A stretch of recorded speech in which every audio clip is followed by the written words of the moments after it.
मध्य बामन गोस्वामी महाराज की जय जय श्री राम जय जय श्री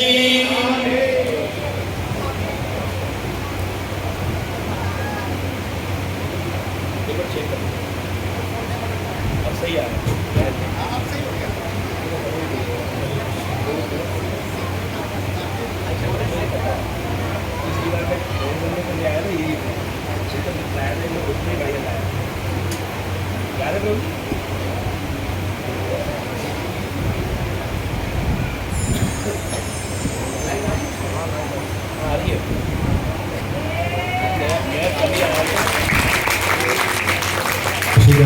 श्री राधे राधे श्री राधे श्री राधे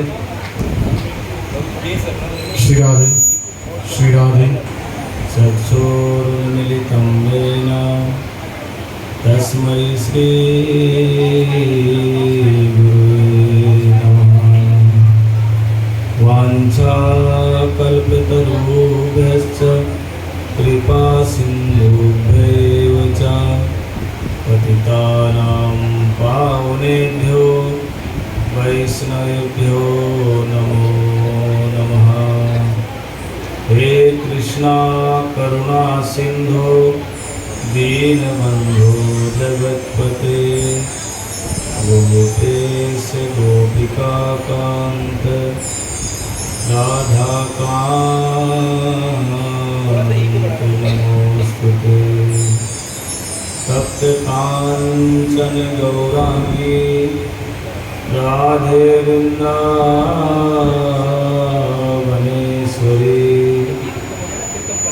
वृषभानुसुते देवी प्रणमामि हरिप्रिये। यं प्रव्रजन्तमनुपेतमपेतकृत्यं द्वैपायनो विरहकातराजुभावः पुत्रेति तन्मयतया तर्भो विनेदुषि तं सर्वभूतमुनिमानतमस्मि। यो ब्रह्मर्षितनारदभिः सम्मुखे अलक्षितो न सहसा पुरुषस्य तस्य सद्यो वशीकरणचूर्णम् अनन्तसत्यं तं राधिकाय चरणामभिस्मरामि। हे देव हे दैत्य हे भुवनेकबन्धो हे कृष्ण हे चपल हे करुणये हे नाथ हे रमण नयनाभिराम आहा कदां भजतामहं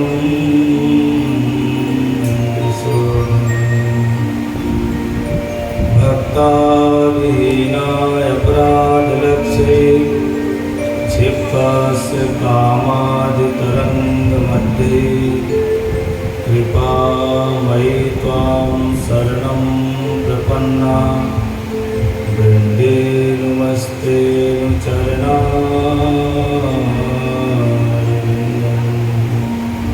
श्रीकृष्ण चैतन्य प्रभु नित्यानंद श्री अद्वैत गदाधर श्रीवासादि गौरभक्तवृन्द।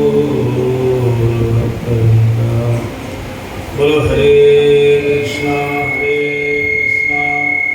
कृष्णा कृष्णा हरे हरे हरे राम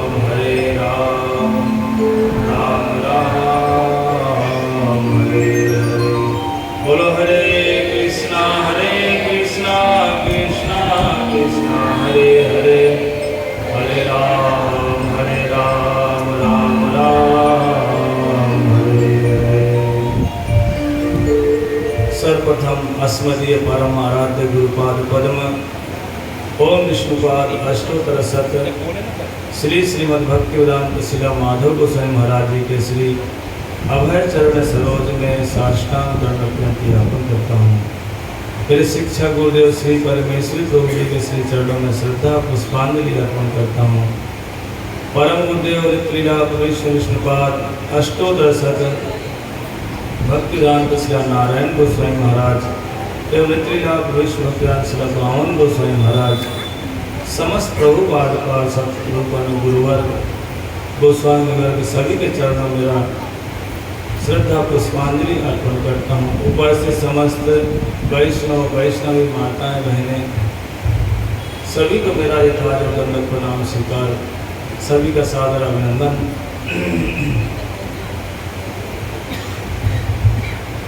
कल की कथा में हमने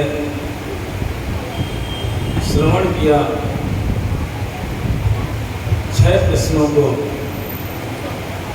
सबसे पहला प्रश्न था कि धर्म किसे कहते हैं, क्योंकि संसार में धर्म की कमी नहीं है। इतने धर्म हैं कि धर्मों की तो लाइन लगी है, धर्म ही धर्म है, पर असली धर्म कौन सा है ये पहचानना बड़ा मुश्किल हो गया है। जिस तरह से आर्टिफिशियल इतना ज़्यादा प्रभावित हो चुका है कि जो ओरिजिनल चीज़ है ना उसका पता नहीं चल पा रहा। तो वैसे ही जो सच में जो धर्म है, बोले सावै पुंसा परो धर्मो यतो भक्तिर् अथोच्यते अहेतुक्य प्रतिहता यत्मा सुप्रसीदति। सावै कहते हैं परो धर्मो यतो भक्ति अधोच्यते, कि जो भगवान की भक्ति थी उसको तो हम भूल गए। इनकी सेवा करो, इसकी सेवा करो, उस समाज की सेवा करो, मात्र ये दुनिया भर के धर्म है ये इतने प्रभावित हो गए। एक ही मात्र धर्म रह गया, खाओ पियो सो शादी करके संतान पैदा करो, बस यही एक धर्म रह गया। और कहते दूसरा कोई धर्म नहीं है क्या? इसलिए कहते हैं धर्म एक ही है कि हम भगवान के अंश हैं, दास हैं, उनकी सेवा करना ही हमारा ये धर्म नहीं है, ये परम धर्म है। बोले सावै परो धर्मो, सावै पुंसा परो धर्मो। पुंसा मतलब किसी विशेष व्यक्ति का नाम नहीं लिया, पुंसा मतलब होता है जीव मात्र का धर्म है, भगवान का भजन करे, यही उनका एकमात्र धर्म है और कोई धर्म नहीं है।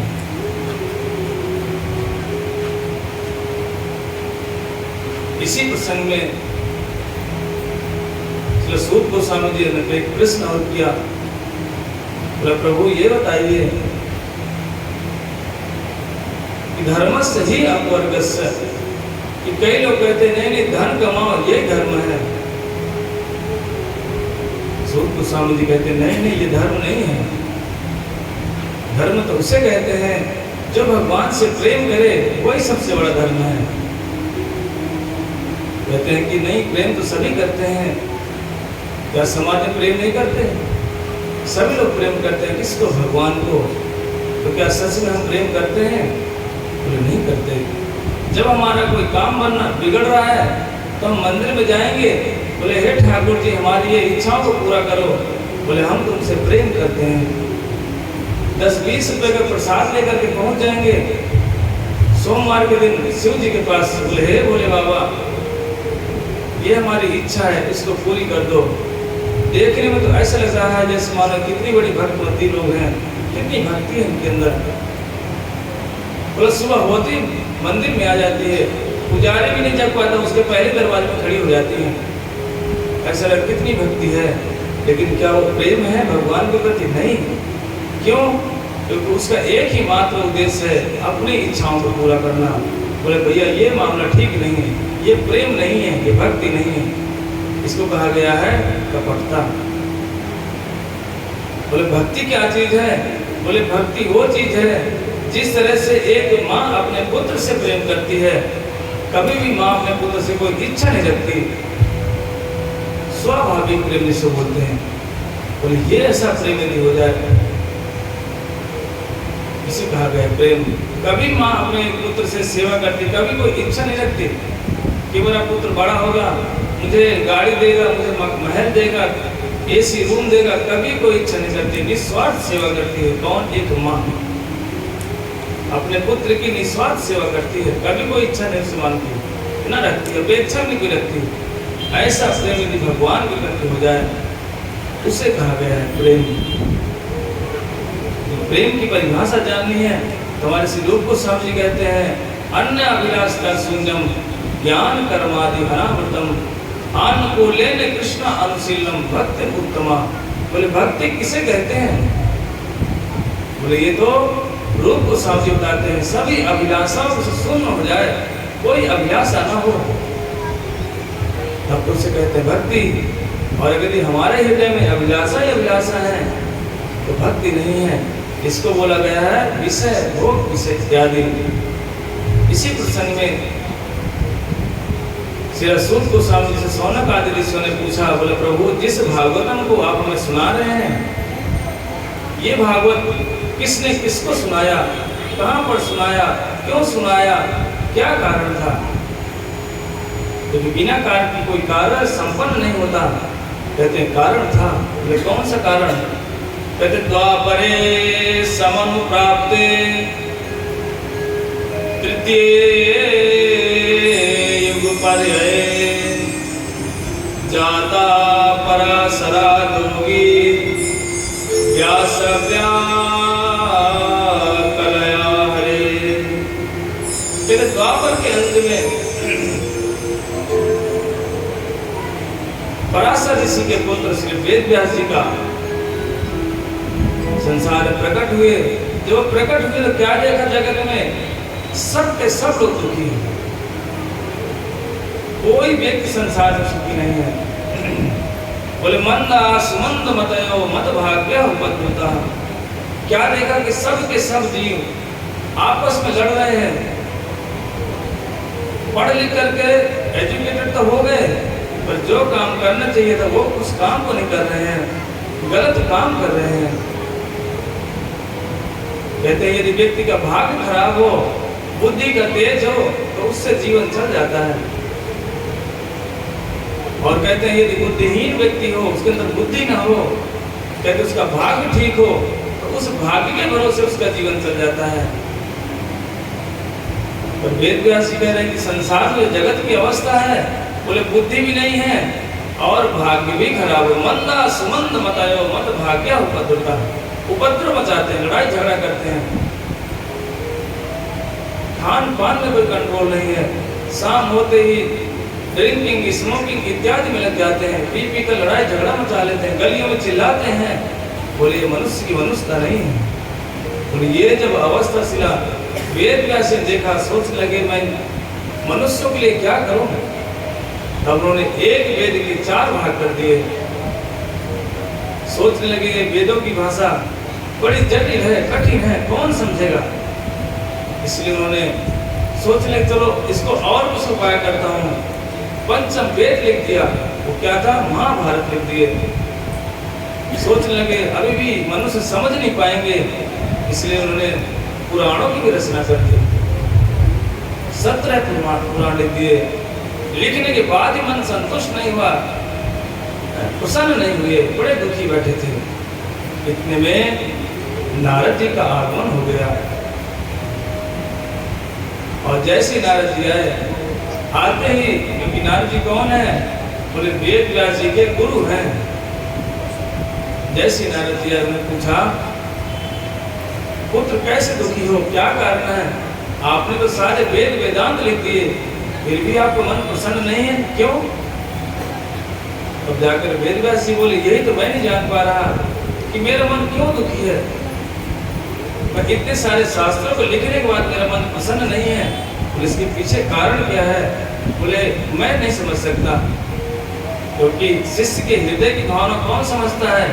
सद्गुरु ही समझ सकते हैं कि उसके हृदय में क्या इच्छाएं हैं, किस कारण से दुखी है। एकमात्र कौन जानता है? ये गुरु ही जानता है। कौन सा गुरु? सद्गुरु जानता है, और इस संसार में कोई नहीं जान सकता। हम लोग सोचते हैं कि अपने पुत्र की मन की भावनाओं को जान जाएं, एक माँ भी नहीं जान पाती कभी कभी। इसे नारद जी आए, पूछने लगे आपने वेद वेदांतों को लिख दिया, महाभारत भी लिख दिए, उपनिषद लिख दिए, और फिर भी मन क्यों दुखी है? बोले यही मुझे पता नहीं है। तब जाकर नारद जी ने समझाया कि जिस बात को लिखना चाहिए था, जिस भक्ति को लिखना चाहिए था, उसके बारे में आप नहीं लिखे। बोले कौन सी भक्ति? बोले इतने सारे उपनिषदों में, वेदों में मैंने भक्ति के बारे में बताया, तो क्या ये भक्ति नहीं थी? बोले बेटा भक्ति यदि होती ना तो मन प्रसन्न हो जाता। एक भक्ति का एक स्वभाव है, यदि कोई सच में भक्ति करे और उसकी भक्ति हो रही हो तो उसका चित्त कभी दुखी नहीं होगा, प्रसन्न चित्त रहेगा, कभी मन उसका खराब नहीं होगा। यदि मन खराब हो रहा है और चित्त विक्षुब्ध हो रहा है, समझो भैया भक्ति नहीं होगी। ये भक्ति के लक्षण नहीं। बोले भक्ति क्या है? बोले भक्ति तो सांद्रानंद विशेष आत्मा श्री कृष्ण आकर्षणिक शासन। कहते सारे क्लेशों का नाश हो जाता है और उसका मन एकदम शांत हो जाता है। जिसका मन शांत हो जाए, समझो ये कोई भक्त है, कोई साधारण नहीं है। इसलिए जैसे नारद जी ने बोला देखो आपने सब कुछ लिखे, लेकिन जो ब्रज की भक्ति थी उसके बारे में नहीं लिखा। आपने वेदों में कहीं पर गणेश जी को भगवान बता दिया, कहीं पर देवी को भगवान बता दिया, कहीं पर तो शिव जी को भगवान बता दिए, अनेक अनेक पंच उपासनाओं को, सूर्य को भगवान बता दिया। बोले भगवान कौन है? बोले भगवान तो सिर्फ एक है, 10, 20, 100, 50 भगवान नहीं है। अब आप भी सोचते होंगे भैया ये तो बड़ा गलत बात बोल रहे बैठ करके, गणेश जी तो भगवान है। गणेश जी भगवान नहीं है, गणेश जी एक देवता है। देवी भगवान नहीं है, देवी भगवान की जो उनकी शक्ति अर्थात जो राधा रानी है उनकी बहिरंग शक्ति है, छाया, इसको बोलते वही दुर्गा। ये सब कुछ मैं नहीं बोल रहा, ये सब कुछ शास्त्र में प्रमाण है। तो सोच रहे हैं कि नहीं लग रहा है ये अब तो अपनी मर्जी से बोल रहे हैं। नहीं, ब्रह्मा जी स्वयं लिखते हैं गणेश जी के विषय में ब्रह्म संहिता में, कहते यद पाद पल्लव युगा विनिधाय कुंभे वृंदे प्रणामि समये सगणाधिराजा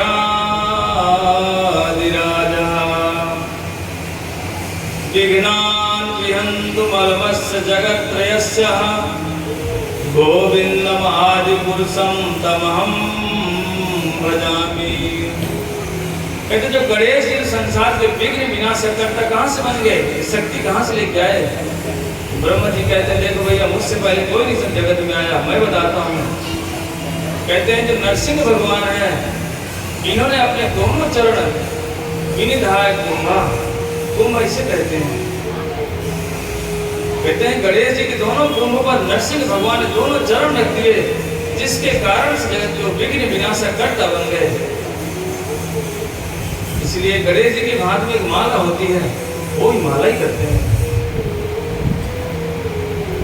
बोलिए गणेश जी शक्ति पा गए, लेकिन किसका विघ्न विनाशक करते हैं? एकमात्र संसार में जो भजन नहीं करते उन्हीं का करते हैं। और जो व्यक्ति भगवान का भजन करता है उनका विघ्न विनाश गणेश जी भी नहीं कर पाते। तो उनका कौन करेगा? उनका स्वयं भगवान नरसिंह देव करते हैं। अब कहोगे भैया ये देवी के विषय में जो आप बोले वो देवी कौन है? देवी कोई दूसरी नहीं करे। मया दक्षिण प्रकृति सूयते सचराचरम हेतु नानेन कौन्तेय जगद्वे पर्वते।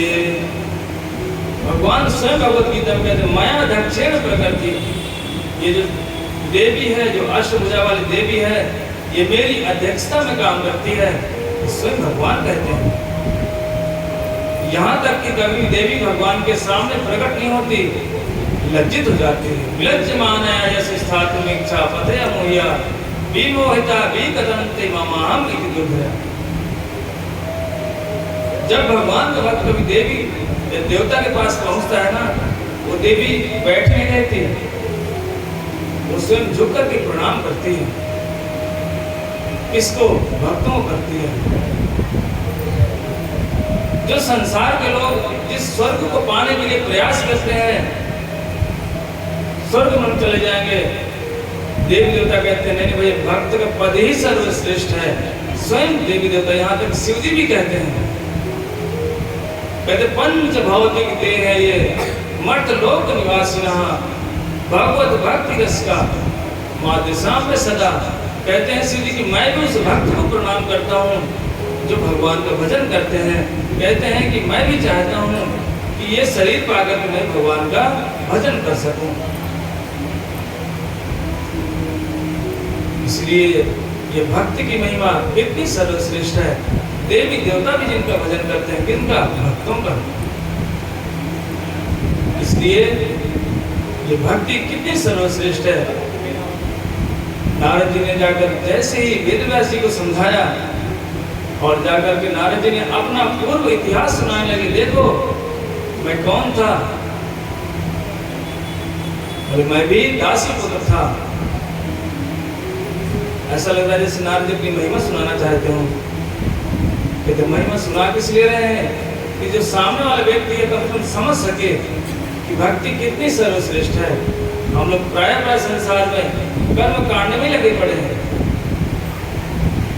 कर्मकांड कभी हमारा कल्याण नहीं करेगा, शरीर का पोषण कर देगा पर आत्मा का कल्याण कभी नहीं कर सकता।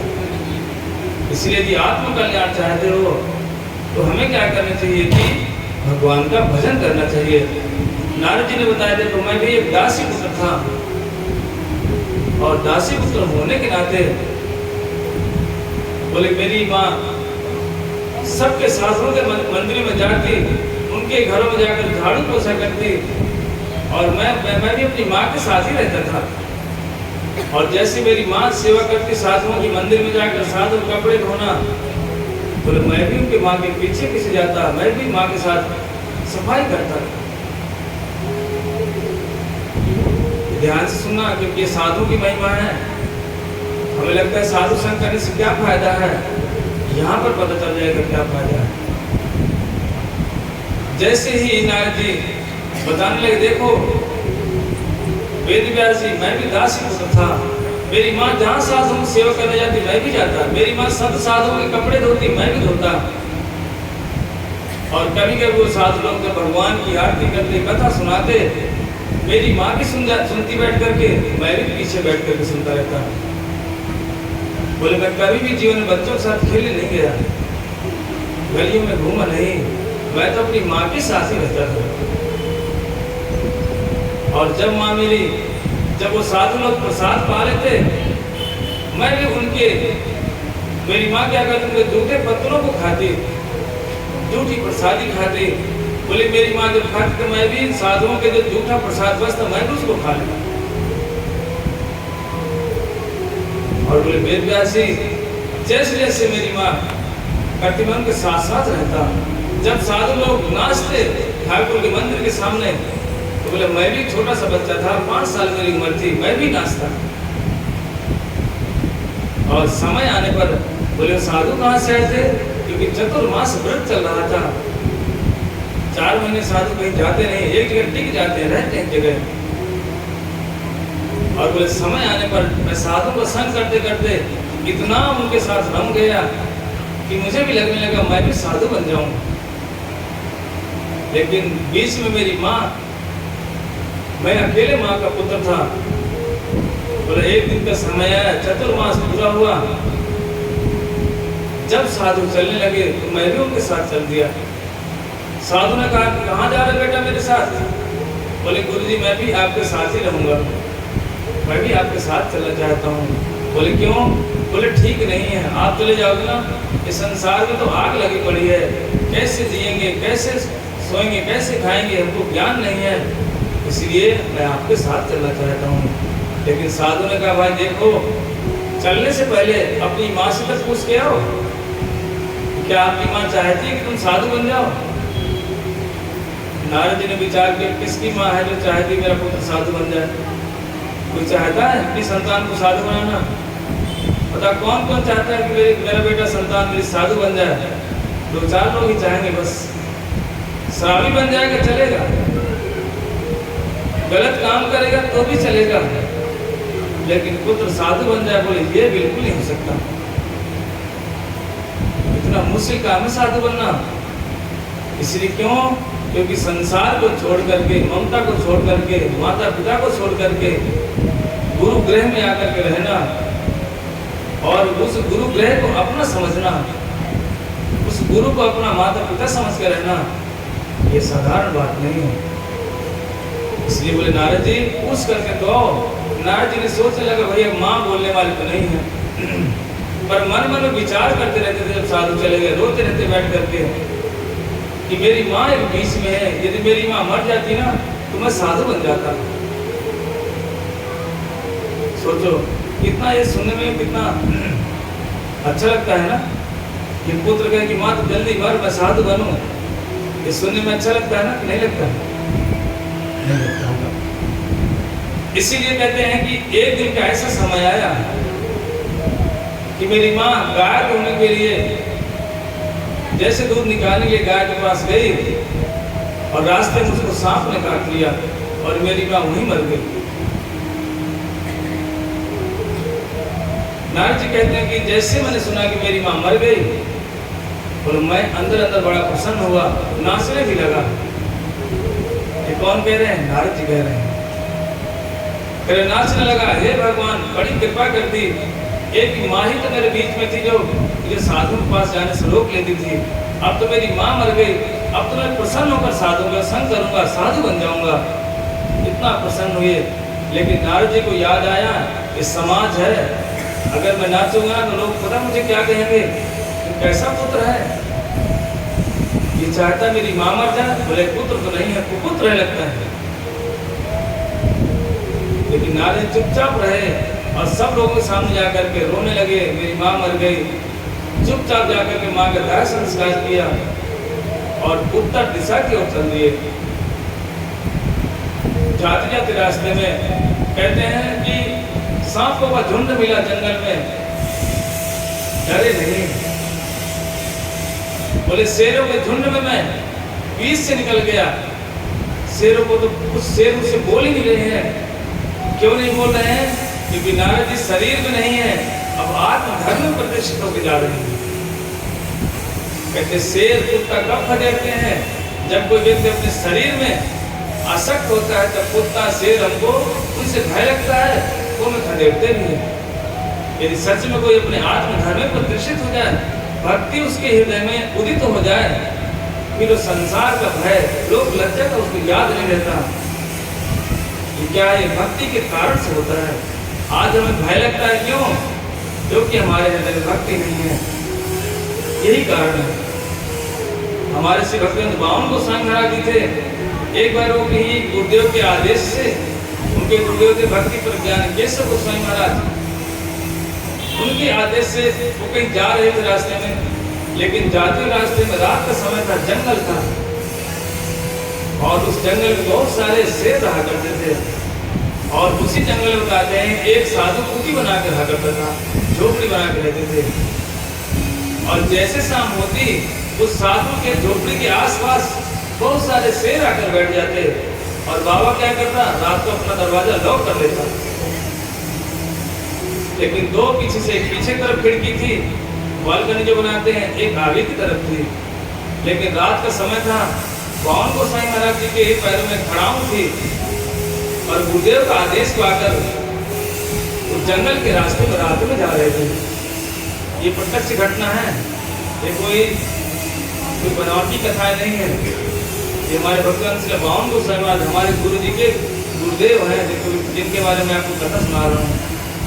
रास्ते में जा रहे थे, खड़ाऊं पहने हुए थे। अब खड़ाऊं की आवाज जानते कैसे होती? खट खट खट। साधु ने सोचा ये कौन सा व्यक्ति रात को मरने आ रहा है, वो भी कहां से आ रहा है? तो शेर के पास ही आ रहा है एकदम। लेकिन जैसे और पास में आके देखा, ये व्यक्ति है कौन? वो डर भी नहीं रहा, इसको दिख नहीं रहा, क्या शेर पड़े दोनों साइड। और महाराज जी खड़ाऊं पहने हुए, इधर भी शेर बैठे हैं, इधर भी शेर बैठे हैं, बीच से निकल के चले गए। उस साधु ने विचार किया, ये शेर बहरे तो नहीं है, अंधे भी नहीं है, और ये साधु भी क्या अंधा होगा, क्या बहरा होगा, क्या इसको दिखाई सुनाई नहीं पड़ रहा होगा। चले गए चुपचाप।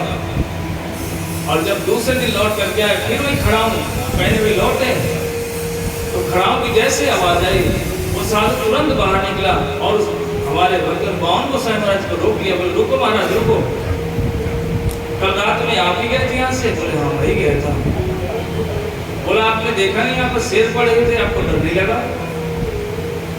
बोले महाराज हमने तो शेर को देखा नहीं, शेर कहाँ थे? बोले आपने नहीं देखा? बोले नहीं देखा। तब वो साधु भी उनको प्रणाम किया। बोले महाराज कौन से लोक में आप रहते हो, कौन से, इसका मतलब आप इस जगत के तो नहीं हो, किसी और जगत के लोग लगता है हमको। तो इतना निर्भीक होकर चलना, बोले कौन कर सकता है? एक भक्त ही रह सकता है।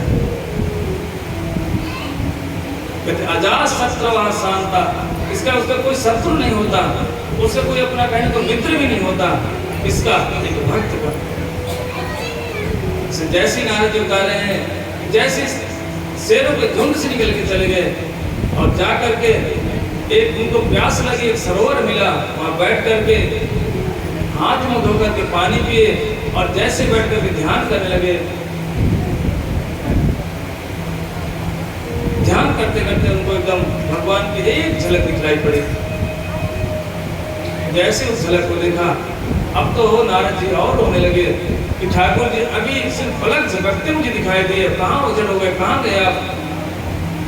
लेकिन नारद जी बार बार प्रयास करते गए, वही जैसे मैंने किया था, भगवान का दर्शन हुआ, मुझे क्यों नहीं हो रहा?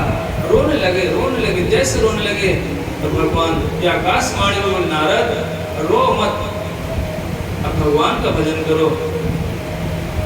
जब भगवान का भजन करोगे फिर दर्शन दूंगा। नारद जी ने पूछा प्रभु यदि मैंने भजन नहीं किया था, मैं साधु नहीं था, तो आपने मुझे दर्शन क्यों दिया? तो भगवान बोले देखो दर्शन इसलिए दिया हूँ क्योंकि साधुओं ने कहा था भजन करना भगवान के दर्शन पाओगे, लेकिन साधुओं की बात बेकार न चली जाए, व्यर्थ ना हो, साधुओं की बात को रखने के लिए मैंने एक झलक दर्शन दिए हैं। लेकिन नारद आप भजन करो, भगवान कह रहे मैं तुम्हें दर्शन दूंगा। नारद जी किसको कथा सुना रहे हैं? वेद व्यास जी को सुना रहे हैं। अरे हे वेद व्यास जी, वही नारद जब सृष्टि का प्रलय हुआ तब मैं जाकर के भगवान के मुख के अंदर प्रवेश कर गया और समय आने पर मैं ब्रह्मा का पुत्र बन करके इस संसार में आ गया। और जब आया तो भगवान की कृपा से मुझे ये बीड़ा भी मिल गई। आज मैं बीड़ा बजाते हुए और भगवान का गुणगान करते हुए सर्वत्र भ्रमण करता हूँ। तो देखो वेद व्यास जी, ये भक्ति का प्रभाव है। कहाँ मैं दासी पुत्र था और कहाँ मैं ब्रह्मा पुत्र बन गया। भागवत महापुराण की। इसलिए भक्ति की इतनी महिमा है, इसलिए मैं कह रहा हूँ भागवतम को बड़े ध्यान से सुनना।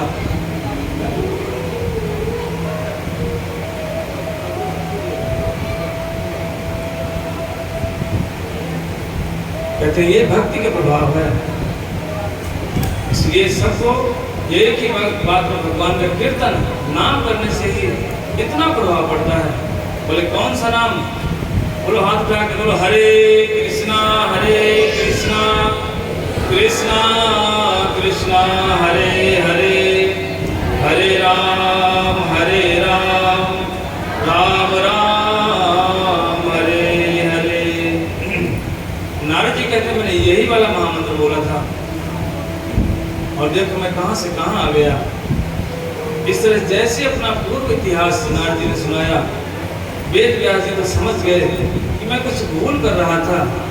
और नारद जी अपना वीणा बजाते हुए बोले देव दत्तम इमाम वीणाम स्वरभंग विभूषिताम।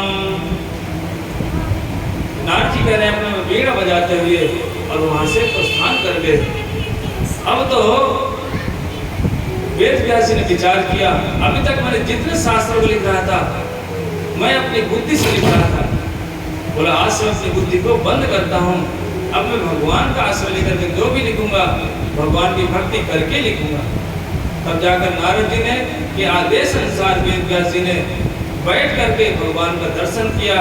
बोले भक्ति योगेन मनसि सम्यक प्रणहिते अमले अपश्चात् पुरुषं पूर्ण माया तदपाश्रयम्। तो नारद जी क्या किए, बैठ करके भक्ति योगेन मनसि भगवान का ध्यान किया, भगवान का दर्शन भी किया। अकेले दर्शन नहीं, बोले परिवारों के साथ, और बोले माया का भी दर्शन किया। लेकिन माया कहाँ खड़ी थी, बोले भगवान के पीछे की तरफ खड़ी हुई थी। क्योंकि भगवान के सामने कभी, भक्तों के सामने माया कभी नहीं आती, वो लज्जित हो जाती, शर्मा जाती कि हाँ मेरा जो कर्तव्य है, जो मेरा काम है ना, बड़ा गंदा काम है। लोगों को भटकाना, इधर से उधर लगा देना और भक्ति से दूर रखना, तो ये मेरा काम, इसलिए वो शर्मा जाती, लज्जित हो जाती है। और जाकर के वही वेद व्यास जी ने जाकर के श्रीमद् भागवतम की रचना कर दी। बोलो श्रीमद् भागवत महापुराण की। इस तरह से जैसे रचना हुई, अब वेद व्यास जी सोचने लगे ये तो उत्तम ग्रंथ है भागवतम, किसको सुनाऊं, कोई उत्तम व्यक्ति दिखाई पड़े। तब उनको याद आया कि मेरा एक पुत्र था जो यम प्रवजंत मनोपेतम पेत कीर्तन, जो जन्म लेते ही उनको वैराग्य हो गया था। लेकिन वो पुत्र मिलेगा कहाँ, बोले वो तो जंगल में कहीं बैठ करके ब्रह्म का चिंतन कर रहा होगा। तब उनको याद आया, कोई नहीं, एक दो श्लोक सिखा करके अपने शिष्यों को वन में भेज दिए। बोले जाओ, जहाँ तहाँ दोनों श्लोकों को गाते रहना। और दोनों शिष्य वहां पहुंच गए। एक शिष्य ने जाकर के जंगल में एक ही श्लोक बोला, बोले बरहा पीड़म नटवर बपू कर्णयो कर्णिकारम विव्रतवास कनक कपिसम वैजयंती चमाला रंध्राण वेणु अधर सुधयन पूर्यन गोप वृंदये वृंदारण्य सपद रमणम प्राविशत गीत कीर्ति। भगवान के स्वरूप का वर्णन कर दिया कि भगवान का इतना सुंदर स्वरूप है। बरहा पीड़म नटवर बपू कर्णयो कर्णिकारम। जैसे ही इस श्लोक को एक शिष्य ने बोला, सुखदेव गोस्वामी तो गुफा में बैठे हुए थे, उनका मन विक्षुब्ध हो गया। बोला इतना सुंदर व्यक्ति, बोले चलो उससे मिल करके आते हैं। लेकिन जैसे सुखदेव गोस्वामी ने सोचा सुंदर व्यक्ति है, मिलने जाऊं, क्योंकि सुंदर व्यक्ति का इनके घमंड ही बहुत करता है। यदि भगवान थोड़ी सुंदरता दे दे फिर तो कहने क्या, फिर कहेंगे अरे मेरी बेटी ने इतनी सुंदर है, मेरा बेटा इतना सुंदर है, मेरी बहू इतनी सुंदर है, किसी को कुछ समझना ही नहीं है। सुखदेव को हमने सोचा भैया ऐसा ना हो, सुंदर व्यक्ति है, बात करे ना करे, इसलिए छोड़ो, यही बैठ गए। फिर चिंतन करने लगे।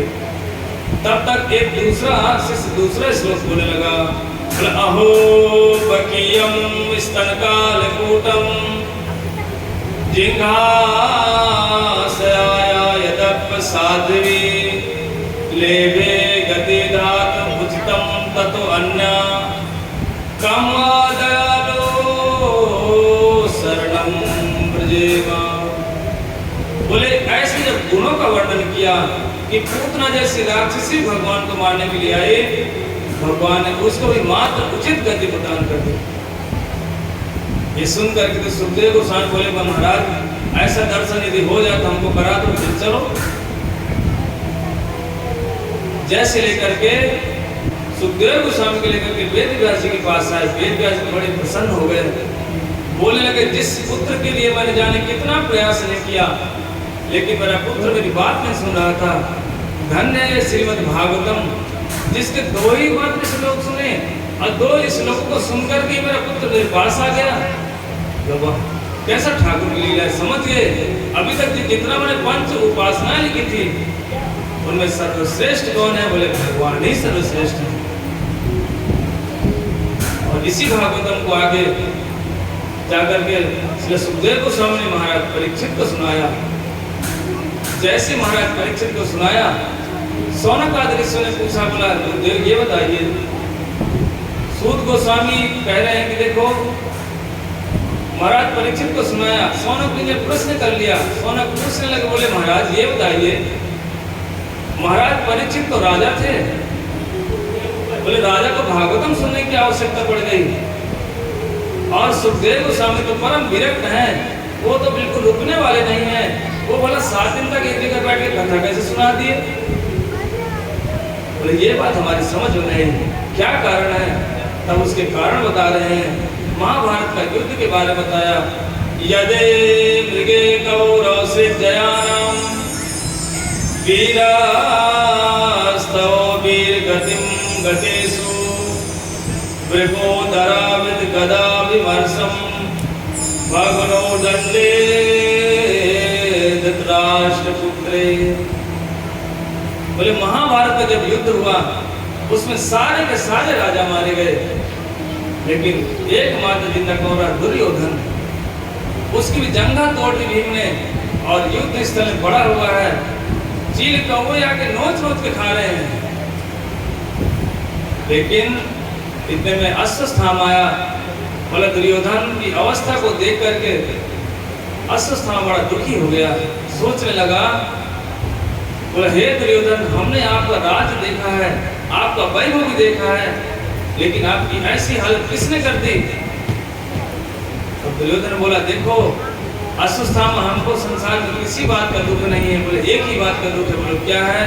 बोला शत्रुपक्ष 5 भाई थे, पांचों जिंदा हैं, यदि एक ही मर जाता ना तो मेरे मन को शांति बढ़ जाती।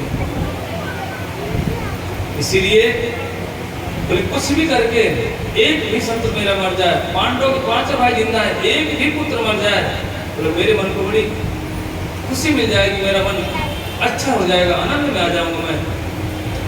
अश्वस्थामा बोले कि घबराने की कोई जरूरत नहीं। बोले 5 एक की बात करते, बोले 5 को तो काट दूंगा मैं, एक की बात छोड़ दो। आप एक ही बात करें, मैं 5 का सिर काट दूंगा।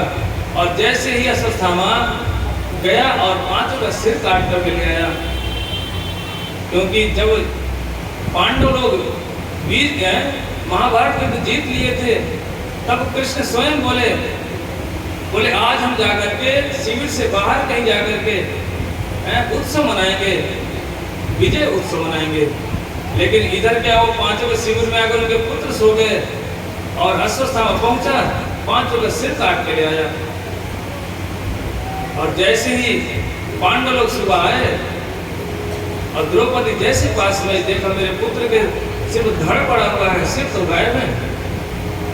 तो देख करके तो द्रौपदी चिल्ला कर रो पड़ी, बोले माता शिशूनाम निधनम सुतानाम निशम घोरम परितापमानः। हा पुत्र करके रोई, चिल्ला पड़ी। जैसे चिल्लाए, अर्जुन तुरंत अपना गांडी धनुष उठाया, दौड़ पड़ा, भीम अपना गदा लिया, 5 भागे। बोले द्रौपदी क्यों रो रही है? जब पास में आके देखा, द्रौपदी अपने पुत्रों के लिए रो रही है, पुत्र का सिर ही गायब है। देख करके अर्जुन बोला, मैं भी शपथ लेता हूँ द्रौपदी, जिसने तेरे पुत्रों का सिर काटा है, मैं भी उसका सिर यहीं पे खड़े हुए काटूंगा। और जाकर तुरंत कृष्ण को बोले चलो, और आगे गए। अश्वस्थामा मिला, ब्रह्मास्त्र चला दिया अश्वस्थामा ने। भगवान बोले अर्जुन देख क्या रहे हो, आप ही ब्रह्मास्त्र चलाओ। दोनों के ब्रह्मास्त्र टकराए, ऐसा लग रहा था मानो प्रलय हो जाएगी, लेकिन अश्वस्थामा को ब्रह्मास्त्र चलाना तो आता था, वापस करना नहीं आता था। और अर्जुन को चलाना भी आता था, वापस करना भी आता था, क्योंकि अश्वस्थामा के जो पिता थे द्रोणाचार्य जी, उसको सिखा नहीं रहे थे कुछ, लेकिन अर्जुन को सब कुछ सिखाया था। और उसने क्या किया, अर्जुन ने अपना ब्रह्मास्त्र वापस किया और दौड़ करके अश्वस्थामा की चोटी पकड़ ली, सिर की पकड़ के घसीट कर लिया। और जैसे रथ में बांधने लगे, भगवान बोले अर्जुन ये क्या कर रहे हो, बांध कर ऐसे, शत्रु है इसको मारो। तो इसके खड़े खड़े क्या देख रहे हो, लेकिन अर्जुन बोला नहीं नहीं, मैंने शपथ लिया है, मैं द्रौपदी के सामने इसका सिर काटूंगा। जिस तरह से हमारे पुत्रों का सिर काटा है ना, मैं भी इसका उसे वैसे ही करूंगा। बोले ये तो ठीक नहीं है। जैसे ही कहते भैया ये आतताई होते हैं, कहते ये 10 प्रकार के लोग होते हैं जिनको बोलते हैं आतताई, जो सोते हुए बालकों को मार देते हैं या स्त्री को मारते हैं, किसी घर में आग लगा देते हैं। इस तरह से 10 प्रकार के कौन होते हैं? बोले आतताई होते हैं। इनको तो देखते ही मार देना चाहिए, ऐसा भी लिखा वर्णन है। ऐसे व्यक्ति को कभी नहीं छोड़ना चाहिए। जैसे ही अर्जुन पकड़ कर लाए, अब तो द्रौपदी ने जैसे देखा कि अश्वत्थामा को घसीट घसीट कर ला रहे हैं अर्जुन, तुरंत अर्जुन के पास गए, बोले नहीं नहीं छोड़ दो छोड़ दो। नितराम गुरु, बोले ये कुछ भी हो, हमारे गुरु जी का पुत्र है, ब्राह्मण भी है, हमारे लिए पूज्य है। लेकिन अर्जुन बोला देखो द्रौपदी, मैंने तो शपथ लिया है, मैं तो इसका गला काटूंगा। और भीम बोला देखो सब कुछ छोड़ दो भाई, मैं तो इसे नहीं छोड़ूंगा, मेरी गदा तो इसका सिर तोड़ के रहेगी। अब तो सब के सब घबरा गए, बोले क्या करें क्या ना करें। युधिष्ठिर ने आकर के खूब समझाया, बोले बेटा भाई अर्जुन छोड़ दो, इसको मत मारो। बोले नहीं नहीं भैया, मैंने तो शपथ लिया है, छोड़ूंगा नहीं इसे। लेकिन किसी के समझ में नहीं आ रहा। तुरंत जाकर के अर्जुन भी नहीं समझ पा रहे हैं क्या करूं क्या ना करूं। जाकर भगवान से प्रार्थना की, ठाकुर जी आप ही कुछ रास्ता बताइए, हम क्या करें क्या ना करें। और जाकर भगवान बोले देखो, ब्राह्मण को मारना नहीं चाहिए और आतताई को छोड़ना नहीं चाहिए। इतना सुन करके अर्जुन कोई साधारण नहीं, समझ गए ये क्या कहना चाहते हैं। तुरंत क्या किया, अश्वत्थामा को पकड़ा, सिर मुंडन कर दिया और जो उसके मणि थी मणि को निकाल लिया और शिविर से धक्का मार के भगा दिया। इतना अपमानित हुआ कि ब्राह्मण है, जितनी बार विचार करेगा उतनी बार मरेगा। यदि सम्मानित व्यक्ति हो उसको मार मत, उसका अपमान उसके वृद्ध तुल्य के समान हो जाता है। और जैसे ही अश्वत्थामा बाहर गया, भगवान द्वारका जाने लगे। इतने में तो जैसे अश्वत्थामा ने देखा कि सब तो द्वारका जाने में भगवान की विदाई में लगे हैं। बोले उत्तरा नाम की बहू है उनके घर में है, वो गर्भवती है और ब्रह्मास्त्र चला दूंगा। ये 5 पांडव तो पुत्रों को तो मैंने मार दिया है, ये 5 पांडव मर जाएंगे। कहीं उत्तरा के घर में जो संतान है, कहीं ये आगे उत्तराधिकारी न बन जाए। बोले ब्रह्मास्त्र चलाऊंगा, उसका गर्भ ही नष्ट कर दूंगा। इस तरह से जैसे उसने फिर ब्रह्मास्त्र चलाया, उत्तरा तो चिल्ला के भागी। बोले पाहि पाहि महायोगिन देवते जगतपते, पाहि मां मेरी रक्षा करो मेरी रक्षा करो। जैसे ही आवाज आई, कहाँ भगवान रथ में बैठने जा रहे थे, भगवान तो खड़े होकर देखने लगे। बोले क्या हुआ, अब कौन चिल्ला रहा है। 5 पांडव तुरंत तैयार हो गए, देखा तो कोई और नहीं बहू है। बोले क्या हुआ। बोले हे प्रभु मेरी रक्षा करो, मेरे पीछे कोई गरम गरम सा कोई वस्तु आ रही जो मुझे जला रही है, समझ नहीं आ रहा वो है कौन। भगवान ने देखा वो ये तो फिर अश्वत्थामा नहीं माना, फिर इसने ब्रह्मास्त्र चला दिया। भगवान ने क्या किया, तुरंत जाकर के पुत्र के गर्भ में प्रवेश कर गए। अब यहाँ पे प्रश्न हो सकता है, भगवान है, पेट में घुसने की क्या जरूरत थी गर्भ में, वो तो बाहर से खत्म कर देते। तो भगवान कोई साधारण व्यक्ति थोड़ी थे। तो बोले ऐसा क्यों नहीं किया, चाहते तो ब्रह्मास्त्र बोले थे जाओ लौट जाता, लेकिन क्यों नहीं किया। बोले भगवान की स्वयं की इच्छा थी कि उत्तरा के गर्भ में जो संतान पल रही है कोई साधारण नहीं है, वो महाभागवत है। ऐसे साधुओं का, ऐसे भक्तों का भगवान दर्शन करने के लिए लालायित हो जाते हैं, उत्कंठित हो जाते हैं। इसलिए जाकर के उत्तरा के गर्भ में प्रवेश किए, नहीं भगवान चाहे तो बाहर से ही खत्म कर देते मामला, यही कारण था। और जाकर के उनकी रक्षा करी, जो गर्भ में भगवत भक्त पल रहे थे। और भगवान द्वारका चले गए, और द्वारका से लौट करके आने से पहले ही महाराज उत्तरा का जन्म, उत्तरा गर्भ से एक संतान ने जन्म दिया जिनका नाम हुआ परीक्षित।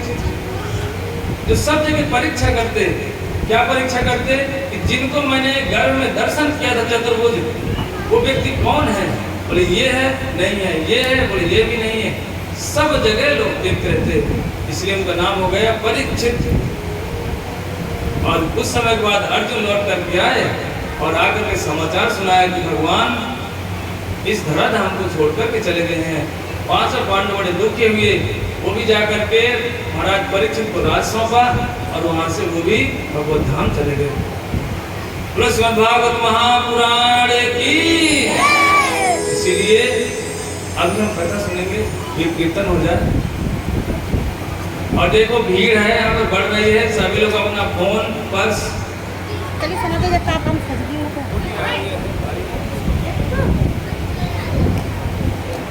यहाँ पर प्रभु जी लोग आए हुए हैं। थोड़ा सा बड़े अच्छे हैं तो गृहस्थ, लेकिन साधु हैं पूरे और भगवान का भजन खूब करते हैं। अभी आकर हमें थोड़ा सा कुछ उनसे हमारी कथा सुनेंगे। और आज एकादशी भी है, हम एकादशी की कथा सुनेंगे कि एकादशी कैसे प्रकट हुई, कहाँ से आई, कैसे आई, इसकी क्या महिमा है, इसको भी हम सुनेंगे। अभी हमारे दिल्ली से हमारे प्रभु जी आए हैं, हरे कृष्णा प्रभु जी यहीं पर बैठे हुए हैं। यहाँ पर आएंगे, थोड़ा सा हमें कुछ हरि कथा उनसे भी श्रवण करेंगे।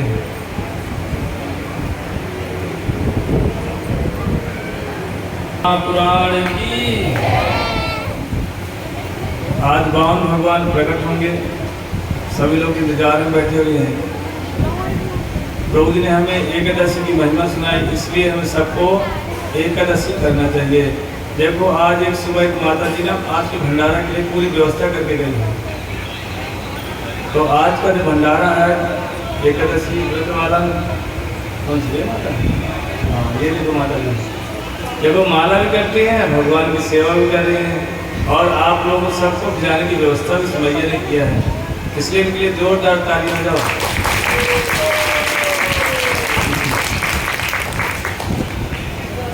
तो अभी तक हमने सुना कि किस तरह से महाराज परीक्षित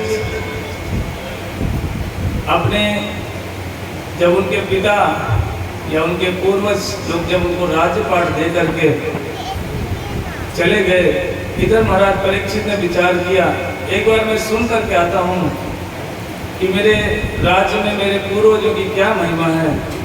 जैसे ही महाराज परीक्षित उस राज्य में गए, जाकर के सुना कि भीम ऐसे थे, अर्जुन ऐसे थे, युधिष्ठिर महाराज कितने धर्मनिष्ठ थे, सबकी महिमा को सुना।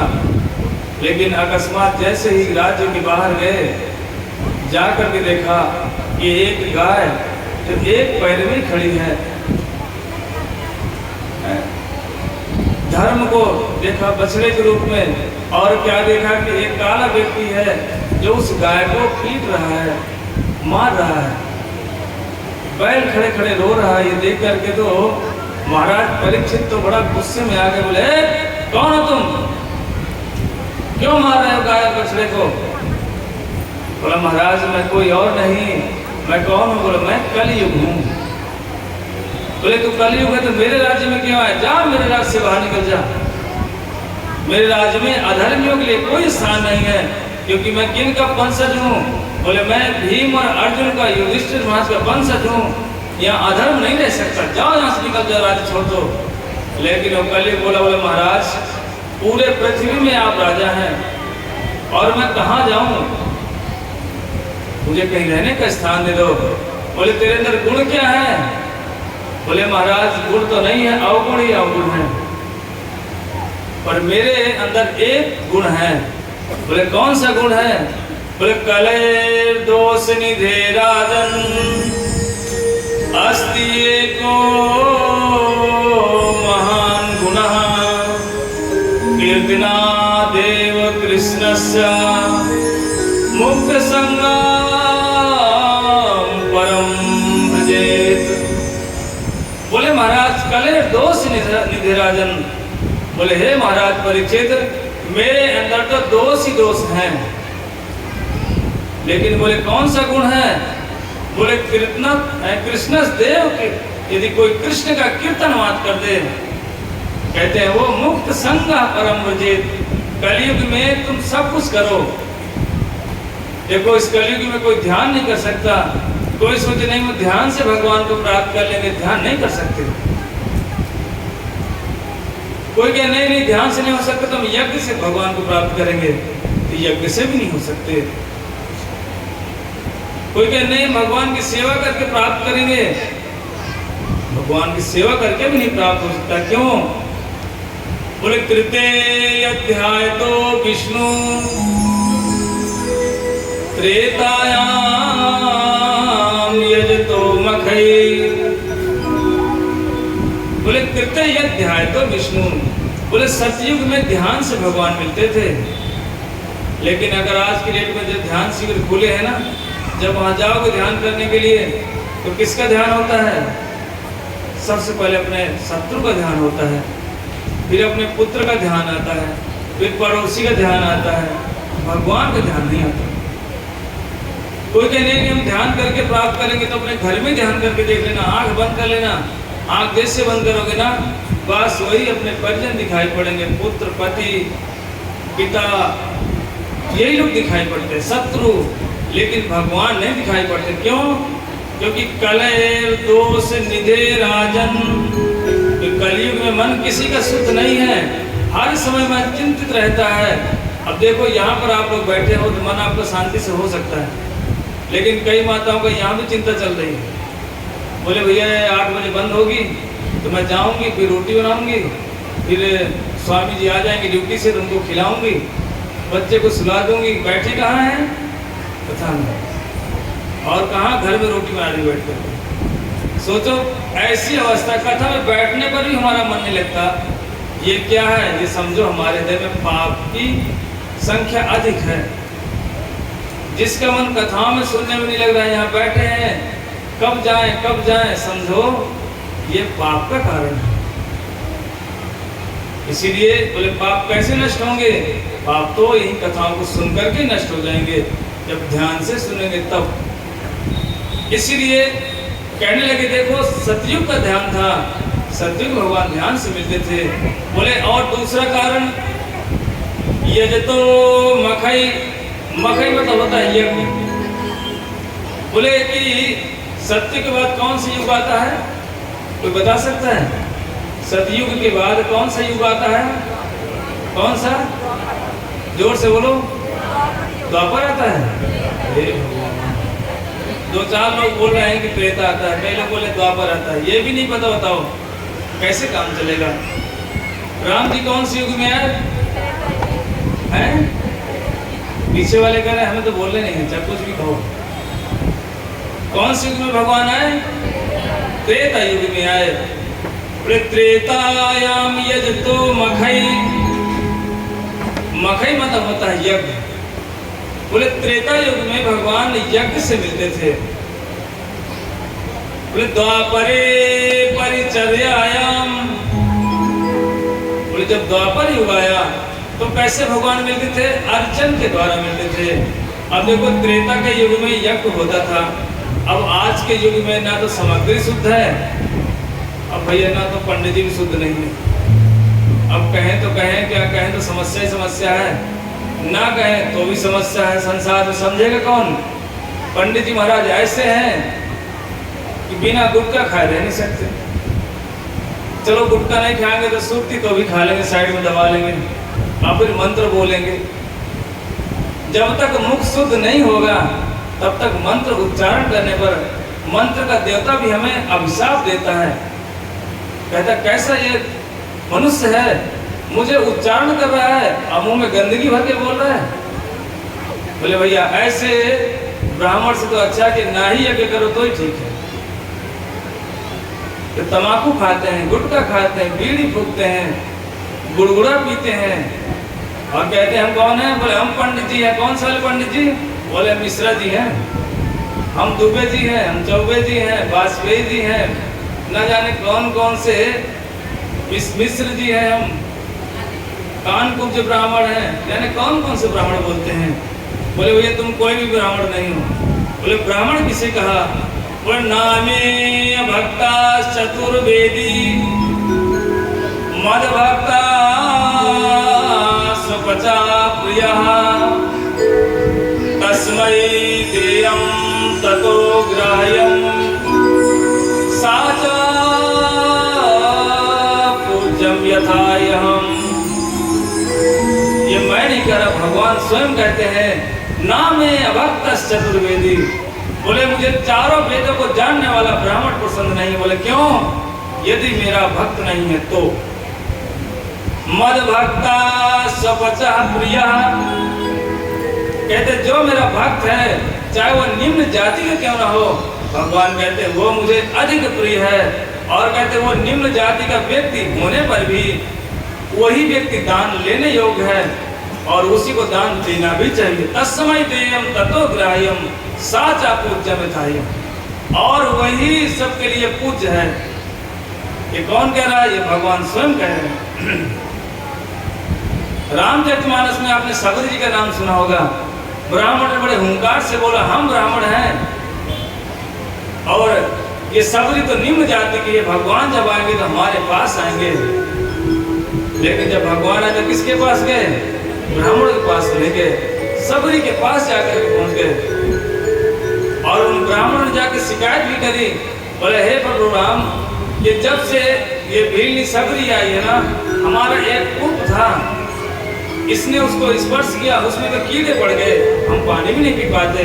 प्रभु अपने चरण रख दीजिए और वो कुआं शुद्ध हो जाए, पवित्र हो जाए। भगवान बोले चिंता मत करो। ये जो धारणा है ना कि भक्तों के कारण से किसी जाति में नहीं होते, भक्त तो सर्वश्रेष्ठ होते हैं। और जाकर के सबरी को लेकर गए, बोले सबरी माता इसमें पैर धो।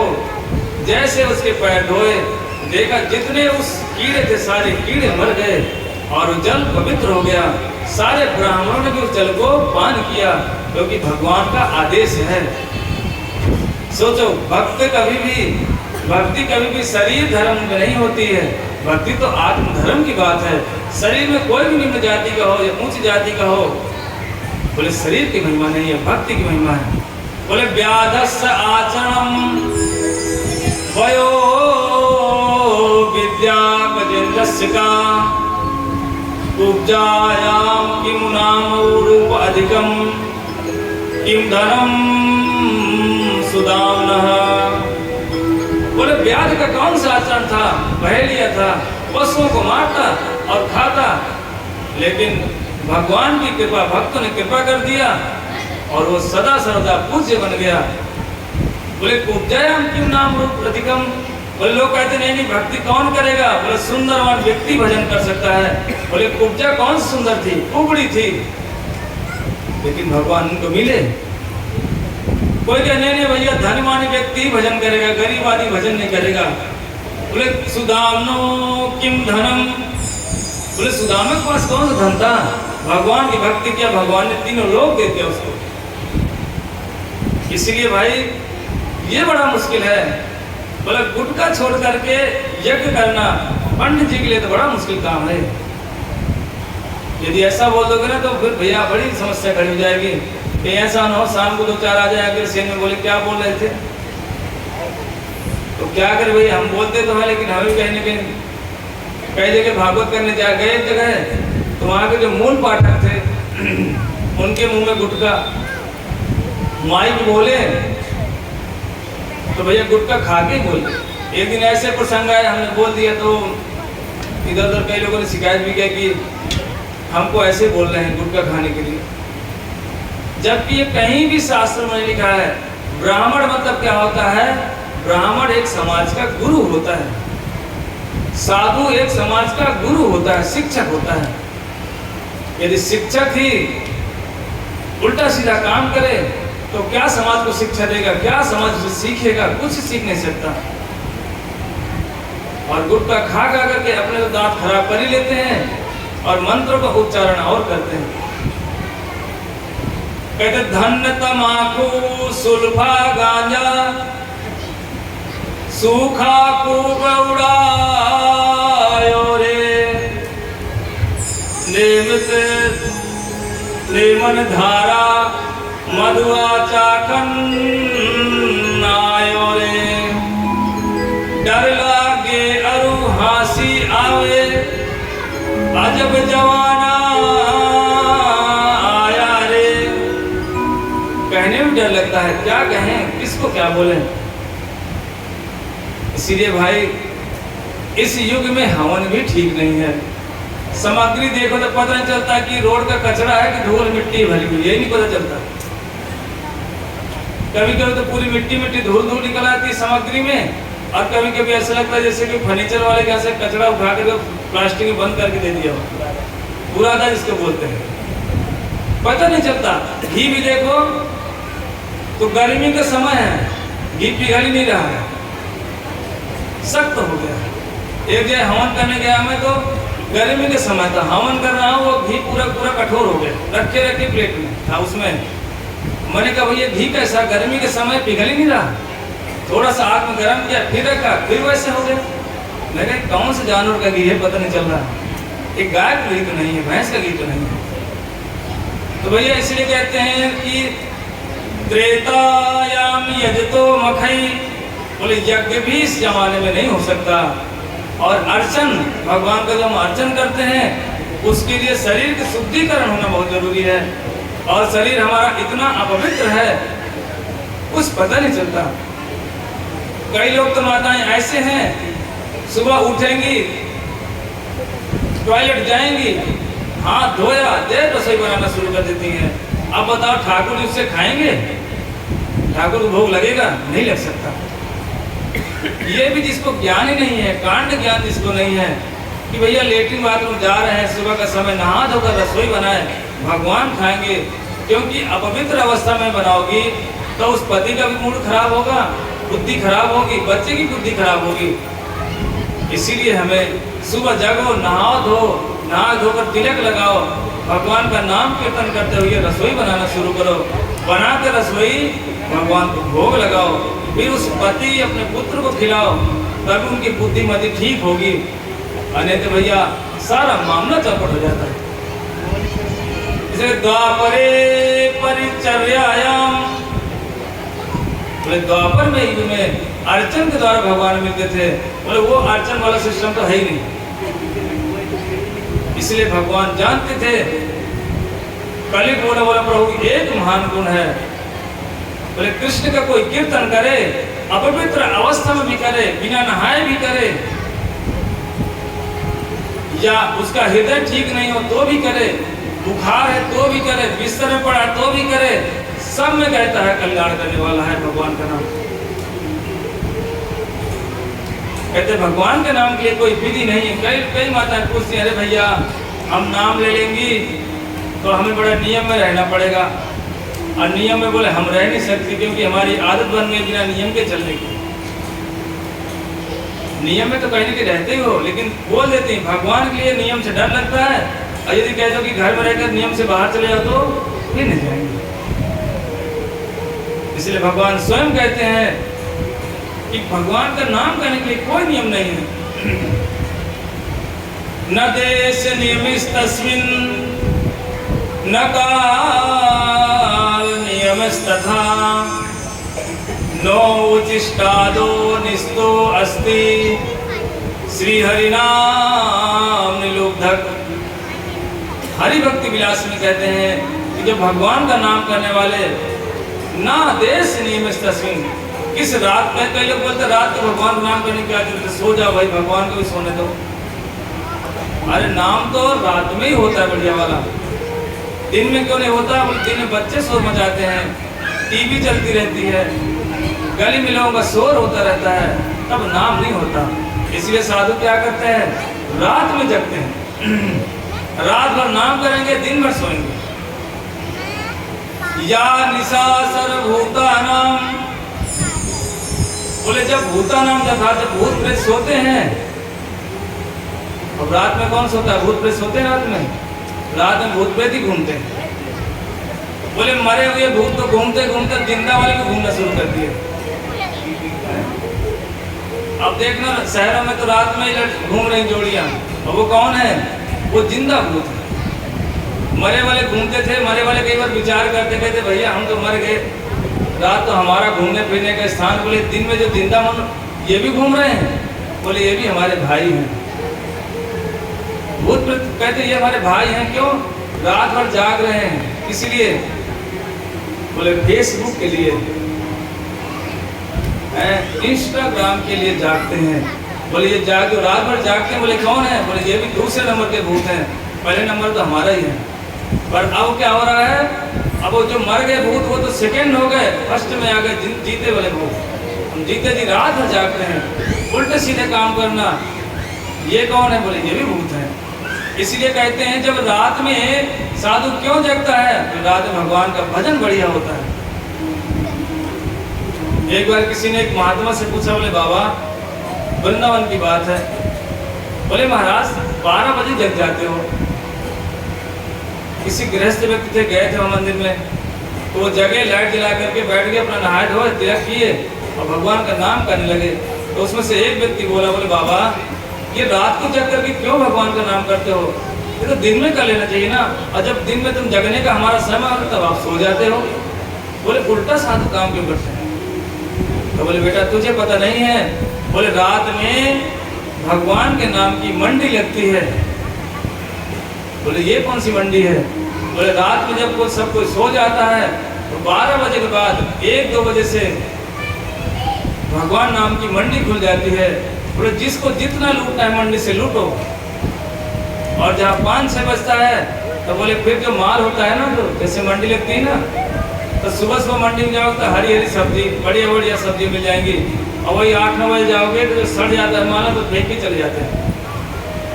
तो बोला वो ऐसे ही जो 6 बजे के बाद भगवान का नाम करते हैं, तो बोले भैया फिर ना बेकार हो जाता है, अर्थात फिर नाम करने में देखना मन भी नहीं लगेगा, मन चित्त जो है विक्षुब्ध रहेगा। कभी ये भी करो, एक माला करेंगे हरे कृष्णा, अरे दाल गिर गई, दाल गिर गई, और दाल गिर गई, वो नाम आया दाल गिर गई। दूसरा कुछ नाम कर रहे करते करते एकदम बोला इधर मत जाओ, इधर चाकू है, चाकू है, चाकू लग जाएगा बच्चे के। 1000 समस्याएं दिन में। इसलिए रात में किसलिए कहते हैं ना कि 4 या 5 बजे जिसको भजन करना उठ ही जाना चाहिए। जागो, अपना मुंह हाथ धो, नहा नहीं सकते बैठ करके बढ़िया भगवान का नाम करो, फिर अपना नहाओ धो, तिलक धारण करो, भगवान को भोग बनाकर भोग लगाओ, फिर बैठकर अपने पति को खिलाओ, तो दिन में अपना नाम करते रहो। इसीलिए कलयुग बोले महाराज ये मेरे अंदर गुण है। महाराज परीक्षित ने कहा ठीक है, कोई बात नहीं, 1000 दोष हैं, एक बढ़िया वाला गुण है, चलो कोई बात नहीं। बोले मैं तुम्हें रहने के लिए 4 कमरे देता हूँ। बोले 4 कमरे? कलयुग ने सोचा आनंद आ जाएगा, 4 जगह मेरा, एक मेरा बड़ा बेटा रहेगा, एक में छोटा रहेगा, एक मेरी पत्नी रहेगी, एक में मैं रहूँगा, 4 रूम मिल गए। बोले अभ्यर्थिस्तदा स्थानानि कल ददौ दूतम पानम स्त्रियम सुना यत्र धर्मस्य चतुर्विधा। बोले 4 कमरे कौन कौन से थे? बोले एक कमरे में मांस भरा हुआ था, एक कमरे में वैश्यवृत्ति चल रही थी, और एक कमरे में सट्टाबाजी चल रही थी, जुआ जिसको बोलते हैं, और एक कमरे में शराब पी रहे थे। कलयुग जैसे है, बोले हे भगवान जैसा मैं हूँ वैसे कमरे मिले। बोले प्रभु ये तो बड़ा गड़बड़ हो गया, जैसा मेरा कलयुग का स्वभाव वैसे स्थान दे दिए। बोले कलयुग 4 जगह रहता है, कहाँ पर? ठेके में बैठता है कलयुग, जहाँ पर मांस और अंडा बिकता है, बोले वहाँ कलयुग रहता है। जहाँ पर लोग जुआ सट्टाबाजी लाटरी खेलते हैं वहाँ पर कलयुग रहता है, और जहाँ पर जिस गली में व्यभिचार होता है, दुष्संग करते हैं, बोले वहाँ कलयुग रहता है। इसलिए 4 स्थान कलयुग के बताए। कलयुग तो बेचारा घबरा गया, बोले महाराज हमको एक कोई बढ़िया वाला कमरा दे दो ना। बोले सब नॉन AC वाले दे दिए, नॉन अटैच दे दिए, एक अटैच भी दे दो, उसमें AC भी लगा हो, एक बढ़िया कमरा दे दो, क्योंकि एक तो गुण तो है मेरे अंदर। बोले अच्छा एक कमरा चाहिए? बोले हाँ। तब उनको एक रूम और दिया। महाराज परीक्षित बोले पुनश्च यात मानायात जात रूप मदात प्रभो ततो अनितम मदम कामम रजो वैरांच पंचमम। बोले ठीक है, एक रूम दिया। बोले कौन सा? बोले जाओ सोने में वास करो। सोना मतलब गोल्ड में। अब कहोगे गोल्ड में कलयुग आके बैठेगा तो फिर कोई सोना पहनेगा ही नहीं। तो कहते जो मेहनत से कमा कर भी सोना पहनते हैं उसमें कलयुग का वास नहीं होता। और जो कहीं भागवत हो रही वहां से चोरी किया सोना, किसी घर कोई घर में रात का दरवाजा खोल के सो गए, वहां से निकाल ले गए सोना। बोले ऐसे गोल्ड में, ऐसे सोने में कलयुग वास करता है। अब वो जो ऐसा व्यक्ति सोना पहनेगा उसका सब कुछ नष्ट होने लगता है। जैसे ये प्रार्थना किया अब तो कलयुग आकर रहने लगा। महाराज परीक्षित एक दिन शिकार खेलने के लिए वन में गए और जाते जाते रास्ते में प्यास लगी। पास में एक ऋषि की कुटी थी, वहां पहुंच गए। जैसे वहां पहुंचे प्यास के मारे आवाज दिया, लेकिन ऋषि कोई साधारण नहीं, वो तो ध्यान मग्न थे। लेकिन महाराज परीक्षित ने सोचा हो सकता है ऋषि के ध्यान मग्न इसलिए हो कि राजा हूं मैं, आया हूं, स्वागत करना पड़ेगा, आंख बंद कर लेता हूं। और पास में एक सर्प पड़ा हुआ था, मरा हुआ, उठाया और ऋषि के गले में डाल दिया। वो ऋषि कौन थे? समीप ऋषि थे। और राजा ने महाराज परीक्षित जैसे उसके गले में सर्प डाला और वहां से चले गए। इतने में किसी ने, उसके जो पुत्र थे श्रृंगी ऋषि, उसको बोले बेटा तेरे पिता के गले में एक राजा ने सर्प डाल दिया और चला गया। जैसे ही श्रृंगी ऋषि ने सुना वो तुरंत हाथ में जल लेकर के संकल्प करके बोला कि जिसने भी ये गलत कर्म किया है 7वें दिन यही सर्प उसको डस लेगा और वो मर जाएगा। इति लंघेति मर्यादा तक्षते सप्तमे आहनिसि। बोले 7वें दिन ये इसमें कुलांगारम, बोले जिसने भी ये कुलांगार ऐसा गलत काम मेरे पिताजी के साथ किया है उसको 7वें दिन सर्प डसेगा और मर जाएगा। और आकर श्रृंगी ऋषि अपने पिता समीप ऋषि के पास आकर रोने लगे। जैसे जोर जोर से रोए तो ऋषि की तो आंखें खुल गई। बोले पुत्र क्यों रो रहे हो? और ऋषि ने आंख खोल कर देखा सर्प है, निकाल कर दूर फेंक दिया। पूछने लगे, बोले बेटा क्यों रोया, क्या कारण था? बोले पिताजी आपके गले में एक राजा ने सर्प डाल दिया था, इसलिए मैं बड़ा दुखी हो गया। तब समीप ऋषि ने आंख बंद करके देखा। बोले ओ तो महाराज परीक्षित थे। बोले मुझसे भूल हो गई। इतने बड़े महाभागवत राजा, धर्मनिष्ठ राजा आए थे। बोले मेरी गलती थी। बोले बेटा फिर तूने क्या कुछ किया तो नहीं? बोला पिताजी मैंने तो संकल्प करके उनको श्राप दे दिया। बोला क्या श्राप दिया? कि 7वें दिन यही सर्प इनको डस लेगा, मर जाएंगे। इतना सुनते ही समीप ऋषि दुखी हो गए। बोले बेटा तूने जो काम किया है ना, इसके कारण से पूरा ब्राह्मण समाज बदनाम हो जाएगा, मुझे पता नहीं। और दूसरा कारण, बोले ऐसा राजा ना भूतो न भविष्यति, कभी ना हुआ है अब ना होगा। क्योंकि बिना राजा के जो जनता है ना वो श्रृंखल हो जाती है, वे विचार होने लगेंगे और उन सब का कारण तू बना है और तेरे कारण मुझे भी पाप लगेगा क्योंकि तू मेरा पुत्र है। बड़े दुखी हो गए समीप ऋषि। बोले बेटा तूने बिल्कुल गलत काम कर दिया है, जानता नहीं महाराज परीक्षित कोई साधारण नहीं। बोले पांडवों के वंशज हैं और बड़े धर्मनिष्ठ राजा हैं, ऐसा राजा अब तो नहीं होगा। इतनी बात सुनकर के समीप ऋषि ने तुरंत एक शिष्य को भेजे। बोले जाओ राजा को खबर कर दो कि हमसे ऐसी सी गलती हो गई है। और जैसे इधर महाराज परीक्षित पास में आए और आकर के अपने सिंहासन बैठे, बड़ा पश्चाताप करने लगे। हाय हाय मैंने क्या कर दिया, मैंने तो एक ऋषि का एक अपमान कर दिया, मुझे अपने राजा बनने का इतना गर्व कैसे हो गया।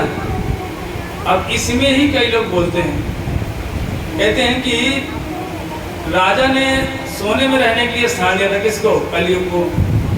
और जो महाराज परीक्षित का मुकुट था ना वो सोने का था, कहते हैं कलयुग उसमें चढ़ के बैठ गया। ये बड़े बड़े वक्ता बोलते हैं बात, वक्ताओं की तो बात छोड़ दो, कई ऐसे ऐसे वैष्णव ही बोलना शुरू कर दिए हैं। लेकिन सच में ये कमी है, सिद्धांत ज्ञान की कमी होने के कारण से ये बात बोलते हैं। अब खुद विचार करो, जिनको गर्भ में जाकर दर्शन दिया भगवान ने, क्या उनको कभी कलयुग पकड़ सकता है? जिसने कलियुग को अपने राज्य में रहने का स्थान दिया, क्या कभी नौकर राजा को कभी शासन कर सकता है? यही समझना बड़ा मुश्किल हो जाता है। कहते ये सब कैसे हो? बोले भगवान की इच्छा से हुआ था। बोले इसमें क्या भगवान की इच्छा थी? हमारे इसमें गोस्वामी टीका लिखते हैं भागवतम में, कहते सबसे पहले महाराज परीक्षित को भगवान अपने पास बुलाना चाहते थे, कोई न कोई कारण बनाना चाहते थे, इसीलिए ये ऐसा काम करवाए। तो दूसरा काम क्या था? बोले दूसरा काम इसलिए हुआ कि भागवतम को जगत में प्रकाशित करना था, ये भी एक कारण था। बोले तीसरा कारण क्या था? बोले भागवतम इसलिए लिखवाना चाहते थे कि जो संसार में भटके भूले जीव हैं, जिनको कुछ ज्ञान ही नहीं भक्ति का, तो भागवतम को जब सुनेंगे तो मेरी ओर बढ़ेंगे, भजन करेंगे, ये भी एक कारण था। और चौथा कारण क्या था? बोले चौथा कारण ये था कि जो मेरे भक्त हैं, रसिक हैं, जो मेरे लिए प्रयास करते हैं, भगवान हमको कैसे मिलेंगे, हम सेवा कैसे करें, बोले रसिक भक्तों के रस को बढ़ाने के लिए ये भागवतम, इसलिए बोलते हैं इसमें भागवतम अमृतम रसो वैसा। जो ये भागवतम को सुनेंगे रसिक लोग, उनकी भक्ति और आगे बढ़ेगी, उनकी इच्छा भगवान की सेवा करने की और वृत्ति बढ़ती जाएगी। तो ये भी एक कारण था। लेकिन लोग कहते नहीं नहीं, परीक्षित ने तो सोने का मुकुट पहना था, जिसके कारण से हमको कलयुग में उसके सिर पर चढ़ गया और उन्होंने ऋषि के चरणों में अपराध कर दिया। इसका हमारे खंडन गोस्वामी लोग करते हैं, किसमें? भागवतम नहीं करते हैं। इसलिए कभी ऐसा नहीं हो सकता। और जैसे ही महाराज परीक्षित को ये पता चला कि मुझे साफ लग गया है, बड़ा धन्यवाद दे रहे हैं, हे ऋषि पुत्र, हे ब्राह्मण, बड़ी कृपा कर दी। अपना राज सिंहासन छोड़ करके, मुकुट वहीं पर रख करके, राज वेश उतार करके तुरंत कहाँ गए? बोले गंगा के तट पर चले गए। और पहुंच करके जैसे ऋषियों ने सुना कि राजा परीक्षित राज त्याग करके अनशन में बैठ गए हैं, गंगा जी के तट पर बैठे हैं, सारे ऋषि वहां पर आ गए।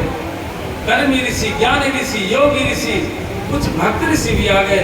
और महाराज परीक्षित सबसे पूछते हैं कि म्रियमाणम किम कर्तव्यम। बोले हे ऋषि, मरने वाले व्यक्ति को क्या करना चाहिए? तो कोई बोले भैया कर्म करो, यज्ञ करो, कोई बोले योग का अवलंबन करो, किसने कहा नहीं निर्विशेष ब्रह्म का चिंतन करो। परीक्षित बोले नहीं नहीं, अभी मजा नहीं आ रहा, मेरा मन स्वीकार नहीं कर रहा।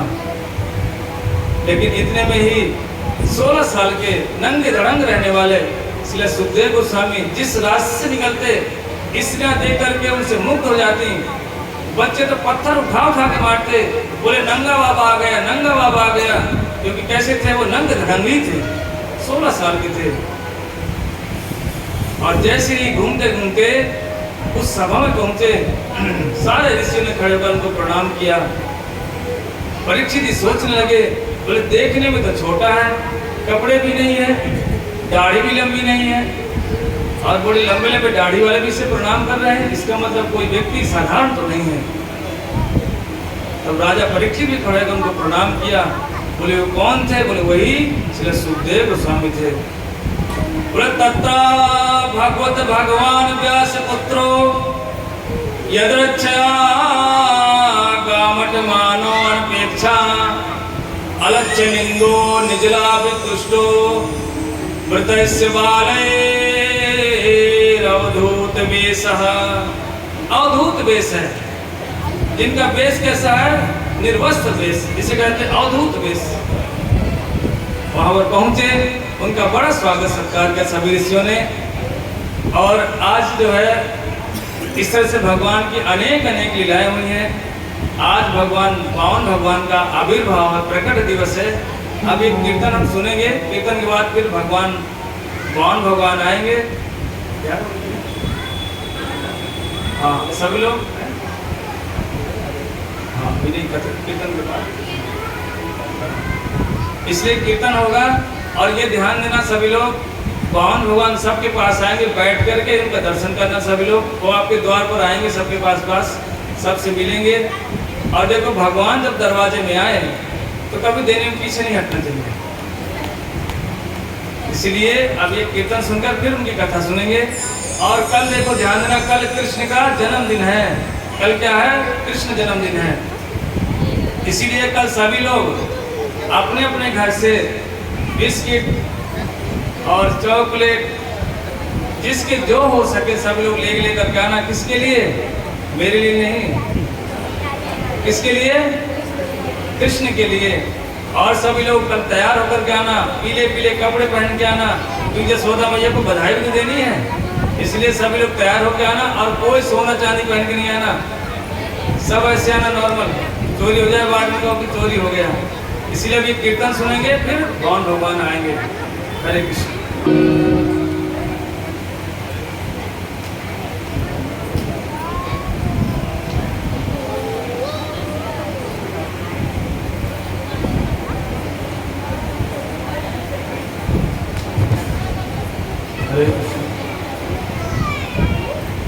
भागवत महापुराण की हरे कृष्णा। इस तरह से भगवान अनेक अनेक अवतार और अनेक अनेक मनवंतरों में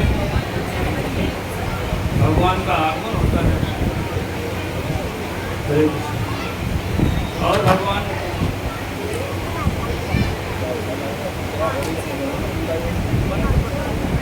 पुराण की इस तरह से भगवान अनेक अनेक मनवंतरों में अनेक अनेक लीलाएं करते हैं। एक समय की बात है, दुर्वासा ऋषि भगवान के पास दर्शन करने के लिए गए और जब भगवान के पास गए तो भगवान बड़े प्रसन्न हुए और प्रसन्न होकर के उनको अपने गले की माला दुर्वासा ऋषि के गले में डाल दी। और जैसी माला डाली, दुर्वासा ऋषि बड़े प्रसन्न होकर के और अपने नीचे पृथ्वी की ओर आने लगे। लेकिन रास्ते में ही बच्चों को भगा कौन भगा किसको बता रहे? इसके बाद इनको भगा डिस्टर्ब करेगा। तो जैसे ही दुर्वासा जी नीचे आए, इतने में रास्ते में इंद्र मिल गया। अपने हाथी में बैठा हुआ जा रहा था, लेकिन दुर्वासा ऋषि ने सोचा देवताओं का राजा है, इससे मैं ये भगवान की माला, प्रसादी माला इसके गले में डाल देता हूँ। लेकिन इंद्र तो जैसे दुर्वासा ऋषि ने क्या किया, अपने गले की माला उतारी और इंद्र के गले में डाल दिया।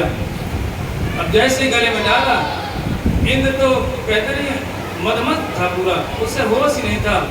उसने क्या किया, उसी माला को लेकर के हाथी के गले में डाल दिया, सूंड फंसा दिया। और हाथी का स्वभाव का कैसे होता है, वो तो मूढ़ बुद्धि का होता है। जैसे उसके गले में डाले, हाथी ने क्या किया, सूंड फंसाया और उस माला को निकाल कर नीचे फेंक दिया और पैरों से कुचल करके आगे चला गया। दुर्वासा ऋषि ने ये सब कुछ देखा। दुर्वासा ऋषि सोचने लगे ये इंद्र की ना बुद्धि खराब है, इसीलिए कहते हैं देवता प्राय ना घमंड में चोर रहते हैं। बोले इसको ये भी नहीं पता भगवान की प्रसादी माला है, कभी भी ना गले रास्ते में नहीं फेंकना चाहिए, पैरों से नहीं कुचलना चाहिए। और इतने में दुर्वासा को आया गुस्सा और श्राप दे बोले जा, तेरा सारा ऐश्वर्य खत्म हो जाए। जैसे श्राप दिया, इतने में सारा का सारा ऐश्वर्य उसमें कहाँ चला गया, समुद्र में चला गया। देवताओं ने, असुरों ने जैसे सुना कि दुर्वासा ऋषि ने श्राप दे दिया है, असुरों ने जाकर आक्रमण कर दिया कहाँ पर, स्वर्ग में, और जाकर के पूरा सिंहासन छीन लिया। और सिंहासन छीन करके वहां पर स्वयं असुर लोग बैठ गए। जैसे बैठ गए, अब तो देवता बेचारे मारे मारे घूम रहे हैं, कहाँ जाए कहाँ न जाए। लेकिन जाकर देवता लोग कहाँ पहुंचे, बोले भगवान के पास गए। बोले प्रभु हमारी रक्षा करो। बोले क्या हुआ? बोले असुरों ने हमारे पर आक्रमण कर दिया है। बोले कैसे किया? सारा कारण बता दिए। भगवान बोले देखो भाई, आपने बहुत गलत काम किया है। एक तो ऋषि का सम्मान नहीं किया, साधु का सम्मान नहीं किया, और जो अब आपका जो सारा ऐश्वर्य है, श्री है, ये सब समुद्र में चला गया है। बोले प्रभु ये हमको कैसे मिलेगा, क्या उपाय है? भगवान बोले एक ही उपाय है, समुद्र मंथन होगा तभी मिल सकता है। तो बोले प्रभु समुद्र मंथन तो इतना सरल तो नहीं है कि हम कर लेंगे। बोले ऐसा करो, असुरों से दोस्ती कर लो, उनसे दोस्ती करने पर ये काम हो सकता है, नहीं तो नहीं हो पाएगा। लेकिन बोले प्रभु हम असुरों के पास दोस्ती कैसे करें? बोले भाई देखो काम बनाने के लिए दोस्ती करनी पड़ती है।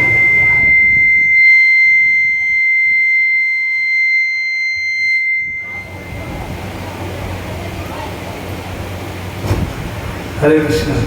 बोले दोस्ती कर लो। बोले कैसी दोस्ती करें? हरे कृष्ण। ये सब कौन पता क्या है? ये सब माया है। ये माया कहती नहीं भगवान कथा बंद कर दो जल्दी, बस यही माया है। माया कहीं ना कहीं से कथा में विघ्न डाल देती है, कभी माइक के द्वारा, कभी किसी बच्चे के द्वारा, कभी किसी माता आपस में बैठ की बात करेगी। ये सब क्या है? ये लक्षण है। जैसे ही भगवान का आदेश हुआ, भगवान का देखो भाई काम बनाने के लिए ना, कहते ना कहावत है संसार में कि भैया यदि काम बनाना हो तो क्या बोलते हैं, घोड़े को, किस कुत्ते को, गधे को बाप बनाना पड़ता है, ऐसी कहावत है। तो भगवान कह रहे भैया ऐसे कर लो तुम। अब देवता लोग मिलकर क्या है, देवता असुरों से बोले भाई देखो हम भाई भाई हैं, और सच में कश्यप ऋषि की संतान दोनों हैं। एक की माँ अदिति है और एक की दिति है। बोले देवताओं की जो माता है उसका नाम अदिति है, और जो असुरों की मैया है वो दिति देवी है। दोनों एक ही पिता की संतान है, देवता और असुर लोग। कश्यप ऋषि की पत्नी है। तो बोले इसलिए हम क्या करते हैं, आपस में लड़ाई करते हैं ना, मर जाते हैं। ऐसा करते हैं मंथन करेंगे और समुद्र मंथन से अमृत निकलेगा। हम दोनों मिलकर पी लेंगे और तो दोनों लड़ेंगे लेकिन मरेंगे नहीं। असुर ने कहा ये ठीक तो है। बोले ठीक है, ये प्लानिंग बढ़िया है, चलो मंथन करते हैं। तो बोले मंथन कैसे होगा? बोले भाई मंथन करने के लिए पर्वत चाहिए। बोले पर्वत कहाँ से मिलेगा? बोले मद्राचल पर्वत उठा के आते हैं। और असुर और देवता मिलकर के मद्राचल पर्वत पे लेकर जैसे आए, हम पर्वत को इतना साधारण है, सोने का पर्वत है पूरा। अब कई माताएं सोच रही है हमें पता चल जाता सोने का है तो हम कुछ ना कुछ एक आध पत्थर ले ही जाते हैं। लेकिन बोले देवता कैसे पागल हैं, तो सोने के पर्वत कहाँ जा रहे लेकर के? समुद्र में फेंकने जा रहे हैं। लेकिन जैसे ही रास्ते में गए इतना भारी पर्वत वो गिर गया, गिरते ही असुरों के हाथ में डूब गए, कुछ तो मर भी गए। असुर बोले भैया हमको अमृत नहीं पीना, अमृत पीने से पहले ही मर जाएंगे, तो किस काम का हमारे अमृत? बोले हमको मंथन नहीं करना, खत्म। तब देवताओं ने भगवान से प्रार्थना किया, बोले ठाकुर जी अब हमारी रक्षा करो, सहायता करो। भगवान आए गरुड़ के ऊपर बैठ करके और उस पर्वत को उठा करके पीठ में रखा, किसके? गरुड़ के, और लेकर के समुद्र में रख दिया। सोचो गरुड़ कोई साधारण नहीं है। उसके ऊपर मद्राचल पर्वत भी रखा है, भगवान ही बैठे और भी लेके उड़ रहा है आराम से। और जैसे रखा, बोले मंथन करने के लिए तो रस्सी चाहिए। बोले रस्सी के लिए वासुकी सर्प लेकर के आ गए, और जैसे लेकर के आए, अब मंथन जैसे शुरू हुआ, और मंथन से पहले ही भगवान ने एक देवताओं को और दिमाग दिया। बोले देखो देवताओं तुम क्या करना, बोला कि हम सांप का मुंह पकड़ेंगे, मुंह की तरफ हम पकड़ेंगे, और पूंछ कौन पकड़ेगा? ये असुर लोग पकड़ेंगे। जैसे देवताओं ने कहा देखो भाइयों रिश्ते में तो भाई हैं हम, और भाई हम तुमसे श्रेष्ठ हैं, हम देवता हैं, तुम असुर हो, इसलिए हम श्रेष्ठ हैं तो श्रेष्ठ की तरफ ही पकड़ेंगे। बोले वो कैसे? बोले हम बड़े हैं ना, तो हम सांप का मुंह पकड़ेंगे और पूंछ आप पकड़ो। असुर बोले अच्छा हम कोई साधारण है क्या? हम भी जाकर मुंह पकड़ेंगे, हम क्यों पीछे का हिस्सा पकड़ेंगे? हम तुमसे श्रेष्ठ हैं, हम भी कश्यप ऋषि की संतानें हैं। और यही भगवान चाहते थे कि असुर मुंह पकड़े इसका सांप का। और भगवान की यही इच्छा थी। जैसे देवताओं से बोले नहीं नहीं, असुर बोले हम मुंह पकड़ेंगे, आप कुछ पकड़ो। देवता बोले कोई बात नहीं भाई, आप आपकी बात हम मान लेते, हम छोटे हो जाते हैं। और जा करके सांप का पूंछ पकड़ लिया देवताओं ने, और मुंह पकड़ लिया असुरों ने। अब जैसे मंथन शुरू हुआ, मंथन शुरू होते ही ना जैसे घर्षण हुआ, अब तो मुख से सांप के विष निकले। अब जो राक्षस थे वो बेचारे सब मरे जा रहे हैं, काले होते जा रहे हैं। देवता जैसे ही देख कर चुपचाप बैठे देख रहे हैं। असुर पश्चाताप करने लगे। असुर ने कहा भैया बड़ी भूल हो गई, निर्णय ठीक नहीं हुआ। बोले इन देवताओं को मुंह पकड़ने देते तो अच्छा रहता, कम से कम काले तो नहीं होते, हम काले और हो गए, तो पहले से काले, और इस सांप ने विष निकाला तो हम और काले हो गए। और जैसे मंथन शुरू हुआ इतने में मदरा चल पड़ो डूबने लगा।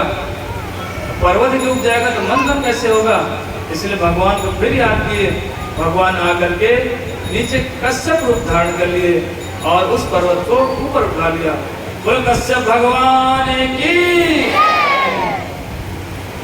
अब कश्यप भगवान आगे जैसे मंथन शुरू हुआ, मंथन शुरू होते सबसे पहले क्या निकला, विष।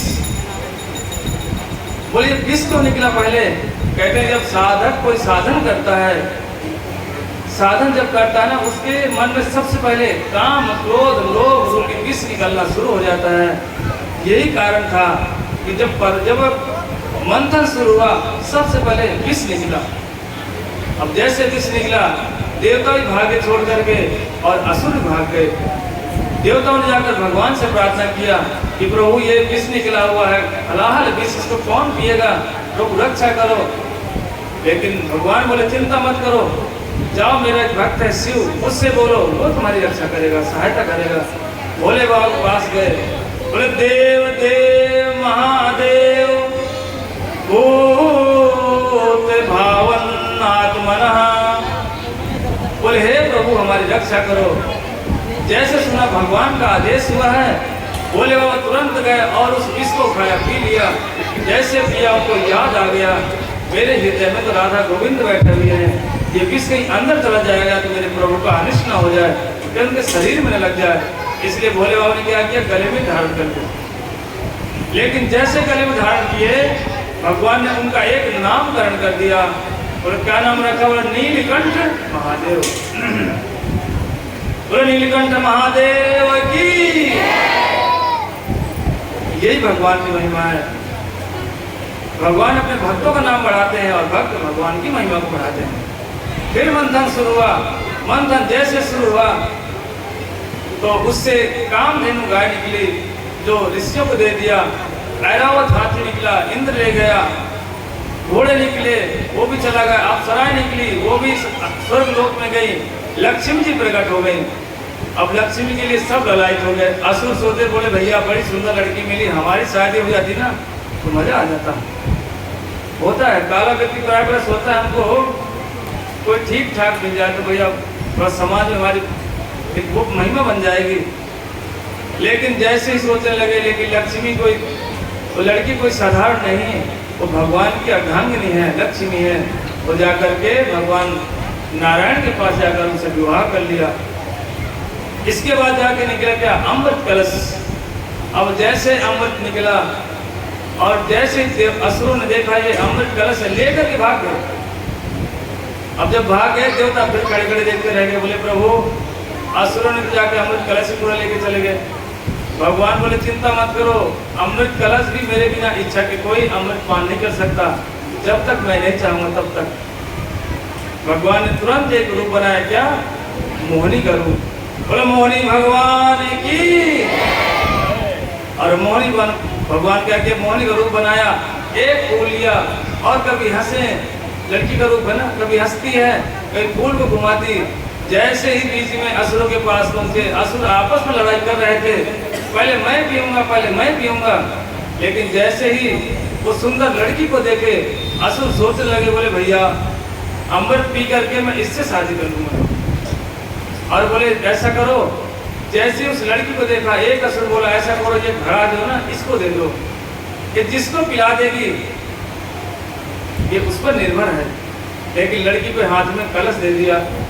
अब लड़की पता क्या बोली, हो बोली देखो असुरो, ये जो अमृत है ना ऊपर का तो पतला पतला हिस्सा है और गाढ़ा गाढ़ा नीचे है।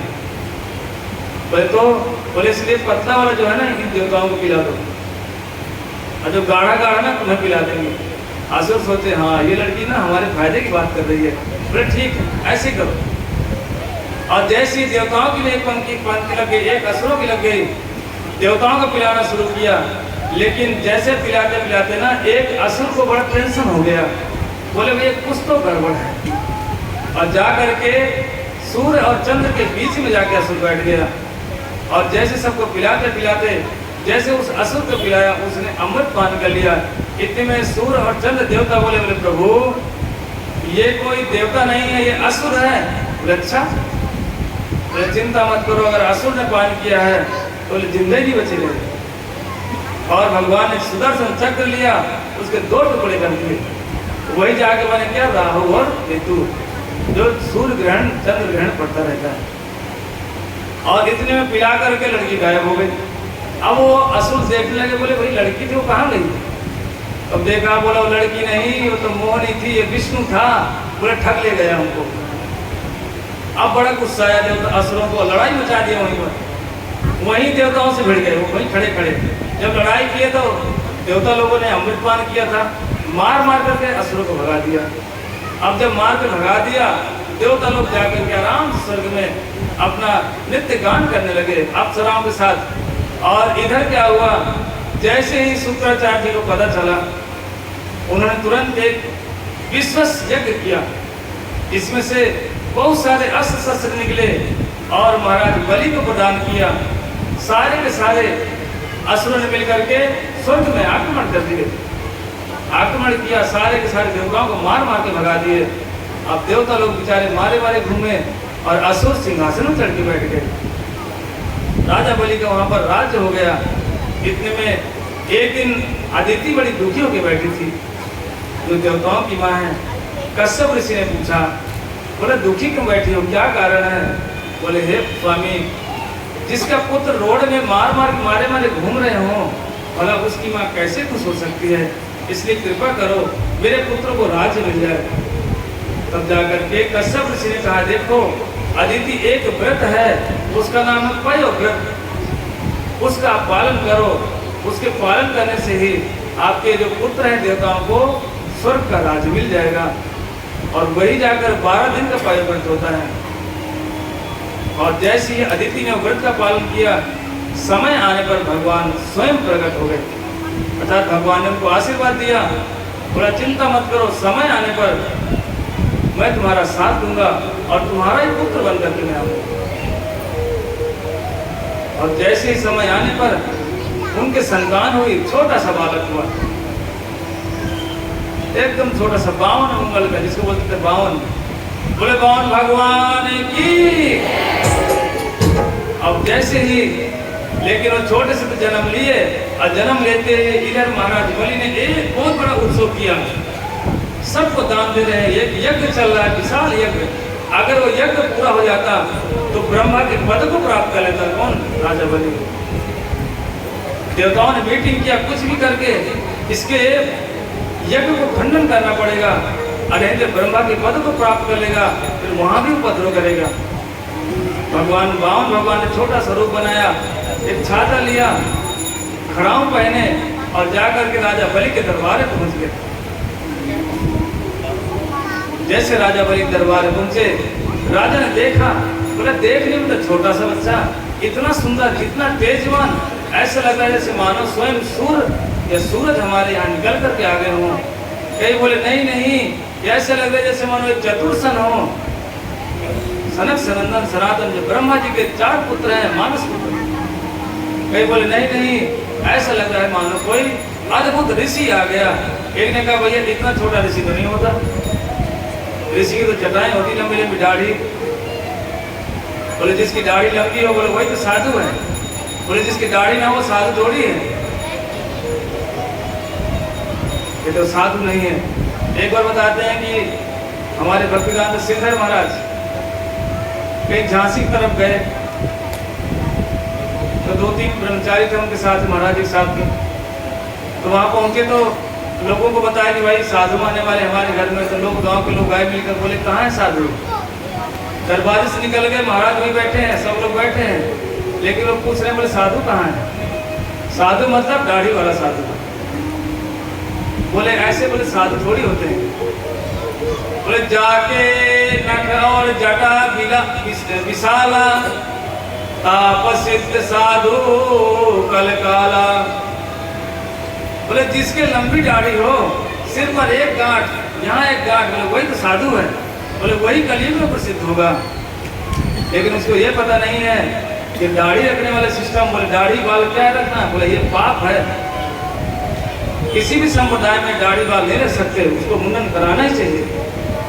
चाहे वो किसी संप्रदाय, चाहे रामायण संप्रदाय हो, चाहे किसी भी निर्माण संप्रदाय हो, कोई भी साधु दाढ़ी बाल रख करके ये क्या है बोले इसको पाप बताएगा शास्त्रों में। इसलिए प्राय देखना 4 संप्रदाय के लोग मुंडन जरूर करते हैं। और जैसे भगवान को देखा वो तो मुग्ध हो गए, पूछने लगे बलि राजा, बोले क्या चाहिए बटू, क्या चाहिए? बोले देखो हमको ज़्यादा कुछ नहीं चाहिए, मैं अपने ही पैरों से 3 पग भूमि हमको दे दो बस। राजा बलि बोला देखने में तो छोटा है, बोले इसकी जो बातें भी वो भी छोटी है, सोच भी इसकी छोटी है। अरे मेरे दरबार में आया है, मैं राजा बलि हूँ, कुछ भी मांगेगा मैं इसको सब कुछ दे दूंगा। और मांग क्या रहा है 3 पग भूमि, वो भी कह रहा मैं अपने पगों से नापूंगा। अरे बोले क्या मांग रहे हो, कुछ और मांगो, सोना चांदी मांगो, गाय मांगो, दान करूंगा मैं। बोले नहीं नहीं राजा, मैं ब्राह्मण हूँ, संतोषी ब्राह्मण हूँ, लोभी ब्राह्मण नहीं हूँ। मांगते समय छोड़, बोले कुछ नहीं चाहिए। बाद में जब घर में पूजा कराने आते ना पंडित जी, बोले कुछ नहीं चाहिए। और जब जाते टाइम बोले यहाँ भी 51 रुपये रखो, वहाँ भी 1100 रुपये रखो, यहाँ 21 रुपये रखो, यहाँ सोना चढ़ाओ, वहाँ कपड़ा दो। बोलेंगे कुछ नहीं चाहिए, लेते समय पूरा घर का माल समेट के ले जाएंगे। वृंदावन बिहारी लाल की जय। और जैसे ही बोले नहीं नहीं हमको तो 3 पग भूमि दे दो। लेकिन जैसे 3 पग भूमि की बात आई, राजा बलि बोले ठीक है कोई बात नहीं, नाप लो 3 पग भूमि। राजा बलि बोले नहीं, ओ कौन भगवान बोले नहीं नहीं भैया ऐसे नहीं, तुम राजा हो, तुम्हारा क्या विश्वास, देने के लिए तो बोल रहे हाँ, और बाद में वापस ले लो। तो बोले संकल्प करो, क्योंकि संकल्प होने पर फिर वापस नहीं लोगे, वापस लोगे तो तुम्हें अपराध लगेगा। और जैसे ही राजा बलि जैसे संकल्प लेने के लिए कमंडलों में जल भरने गए, एक दिन में शुक्राचार्य जी खड़े खड़े सब कुछ देख रहे थे। शुक्राचार्य सोचने लगे देखने में छोटा बच्चा है, बातें बड़ी बड़ी कर रहा है, कुछ गड़बड़ तो नहीं कहीं। आंख बंद करके देखा, बोला ओ ये तो विष्णु है। बोला राजा बलि सावधान, जब कुछ मत दे, ये विष्णु है, विष्णु तुझे बर्बाद करने के लिए आया है। बोले संकल्प मत ले भाई मत ले। राजा बलि बोला जो संसार को खिलाने वाला अगर भगवान आज मेरे सामने मांगने के लिए आया है, तो बोले जो कुछ मांगेगा मैं सब कुछ इसको लुटा दूंगा। और ये जैसे ही संकल्प लेने के लिए कमंडलों से जल निकालना चाहा, शुक्राचार्य तो शिष्य वात्सल उनके अंदर बढ़ा और जाकर कमंडलों के छेद में बैठ के जाके, अब तो वो पानी गिरेगा नीचे। कौन भगवान बोले बोले राजा लगता है कुछ इसमें कचरा फंस गया है, एक सीख लकड़ी का सीख लो, उसमें घुसेड़ तो कचरा हट जाएगा, पानी आ जाएगा। और जैसे राजा बोले ने एक सीख लिया, उस छेद में डाला, तो शुक्राचार्य की सीधे आंख में लगी, उसका आंख ही फूट गई और वो एक आंख उसकी खराब हो गई। और संकल्प लेकर के बोला मैं संकल्प लेता हूँ कि राजा बलि कह रहा है कि मैं राजा होकर के संकल्प लेता हूँ कि आपको 3 पग भूमि में दान करता हूँ। और जैसे दान की बारी आई, भगवान ने नापना शुरू किया, एक ही कदम उठाया, भूर्भुवः स्वः तपः शतमहा, शतलोक तक पार करके, यहाँ तक शतलोक पार करके विद्या नदी को निकाल दिया। और जैसे विद्या नदी के माध्यम से जल गिरने लगा, भगवान के चरणों से गिरता हुआ नीचे आया।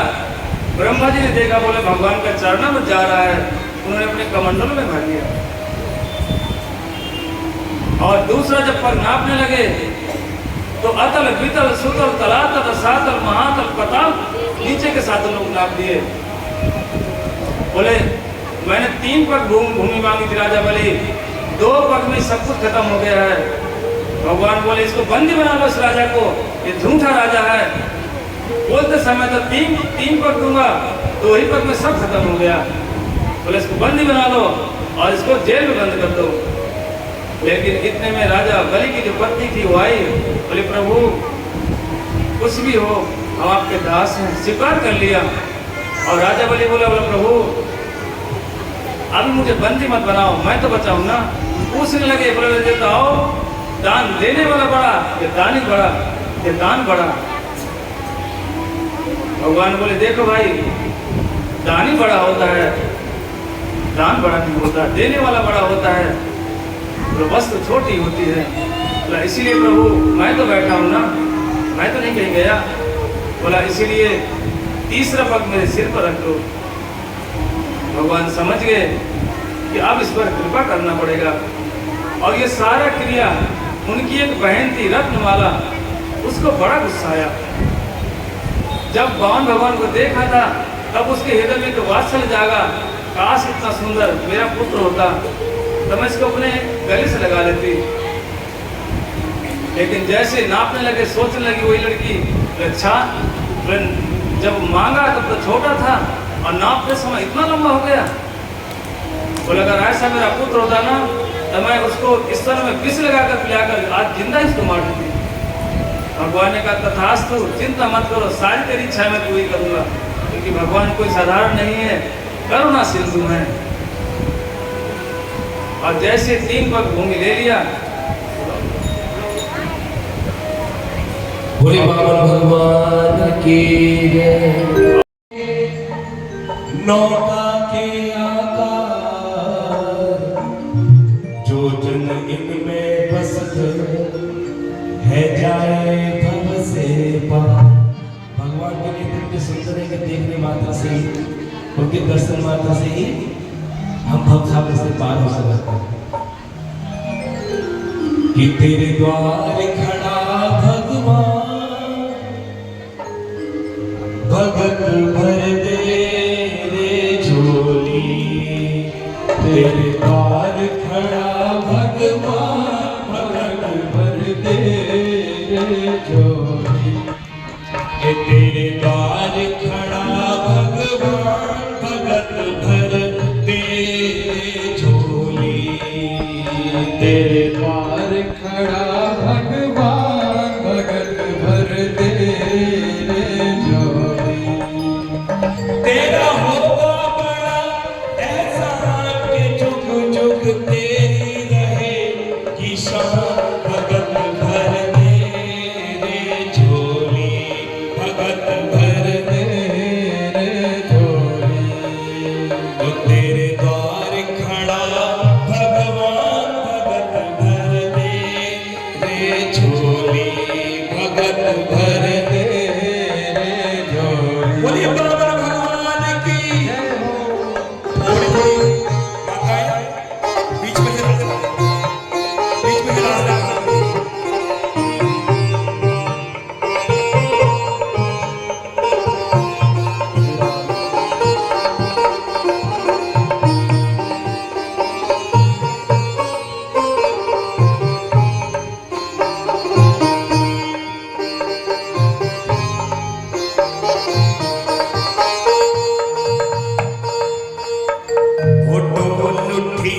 सारी धरती देख रे, डोला गगन है सारा। डोल उठी रे सारी धरती देख रे, डोला गगन है सारा। डोल उठी रे सारी धरती देख रे, डोला गगन है सारा। डोल उठी रे सारी धरती देख रे, डोला गगन है सारा। भीख मांगने आया तेरे घर, जगत का पालनहारे, जगत का पालनहारे। भीख मांगने आया तेरे घर, जगत का पालनहारे, जगत का पालनहारा। मैं आज तेरा मेहमान कर ले, तुझसे जरा पहचान। भगत भर दे रे झोली। भगत भर दे रे झोली। द्वार खड़ा भगवान, भगत भर दे रे झोली। भगत भर दे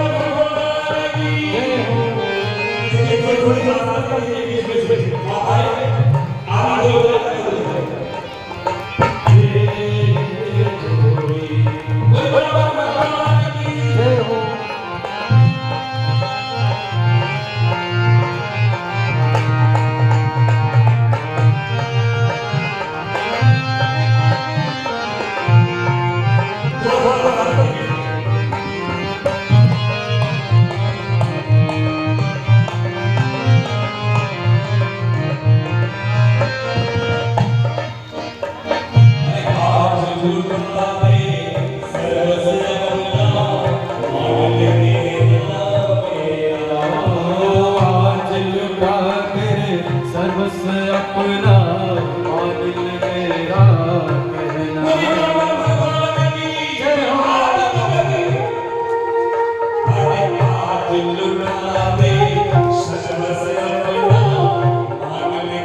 तू छोड़ सकल अभिमान अमर कर ले तू अपना तान भगत भर दे झोली भगत भर दे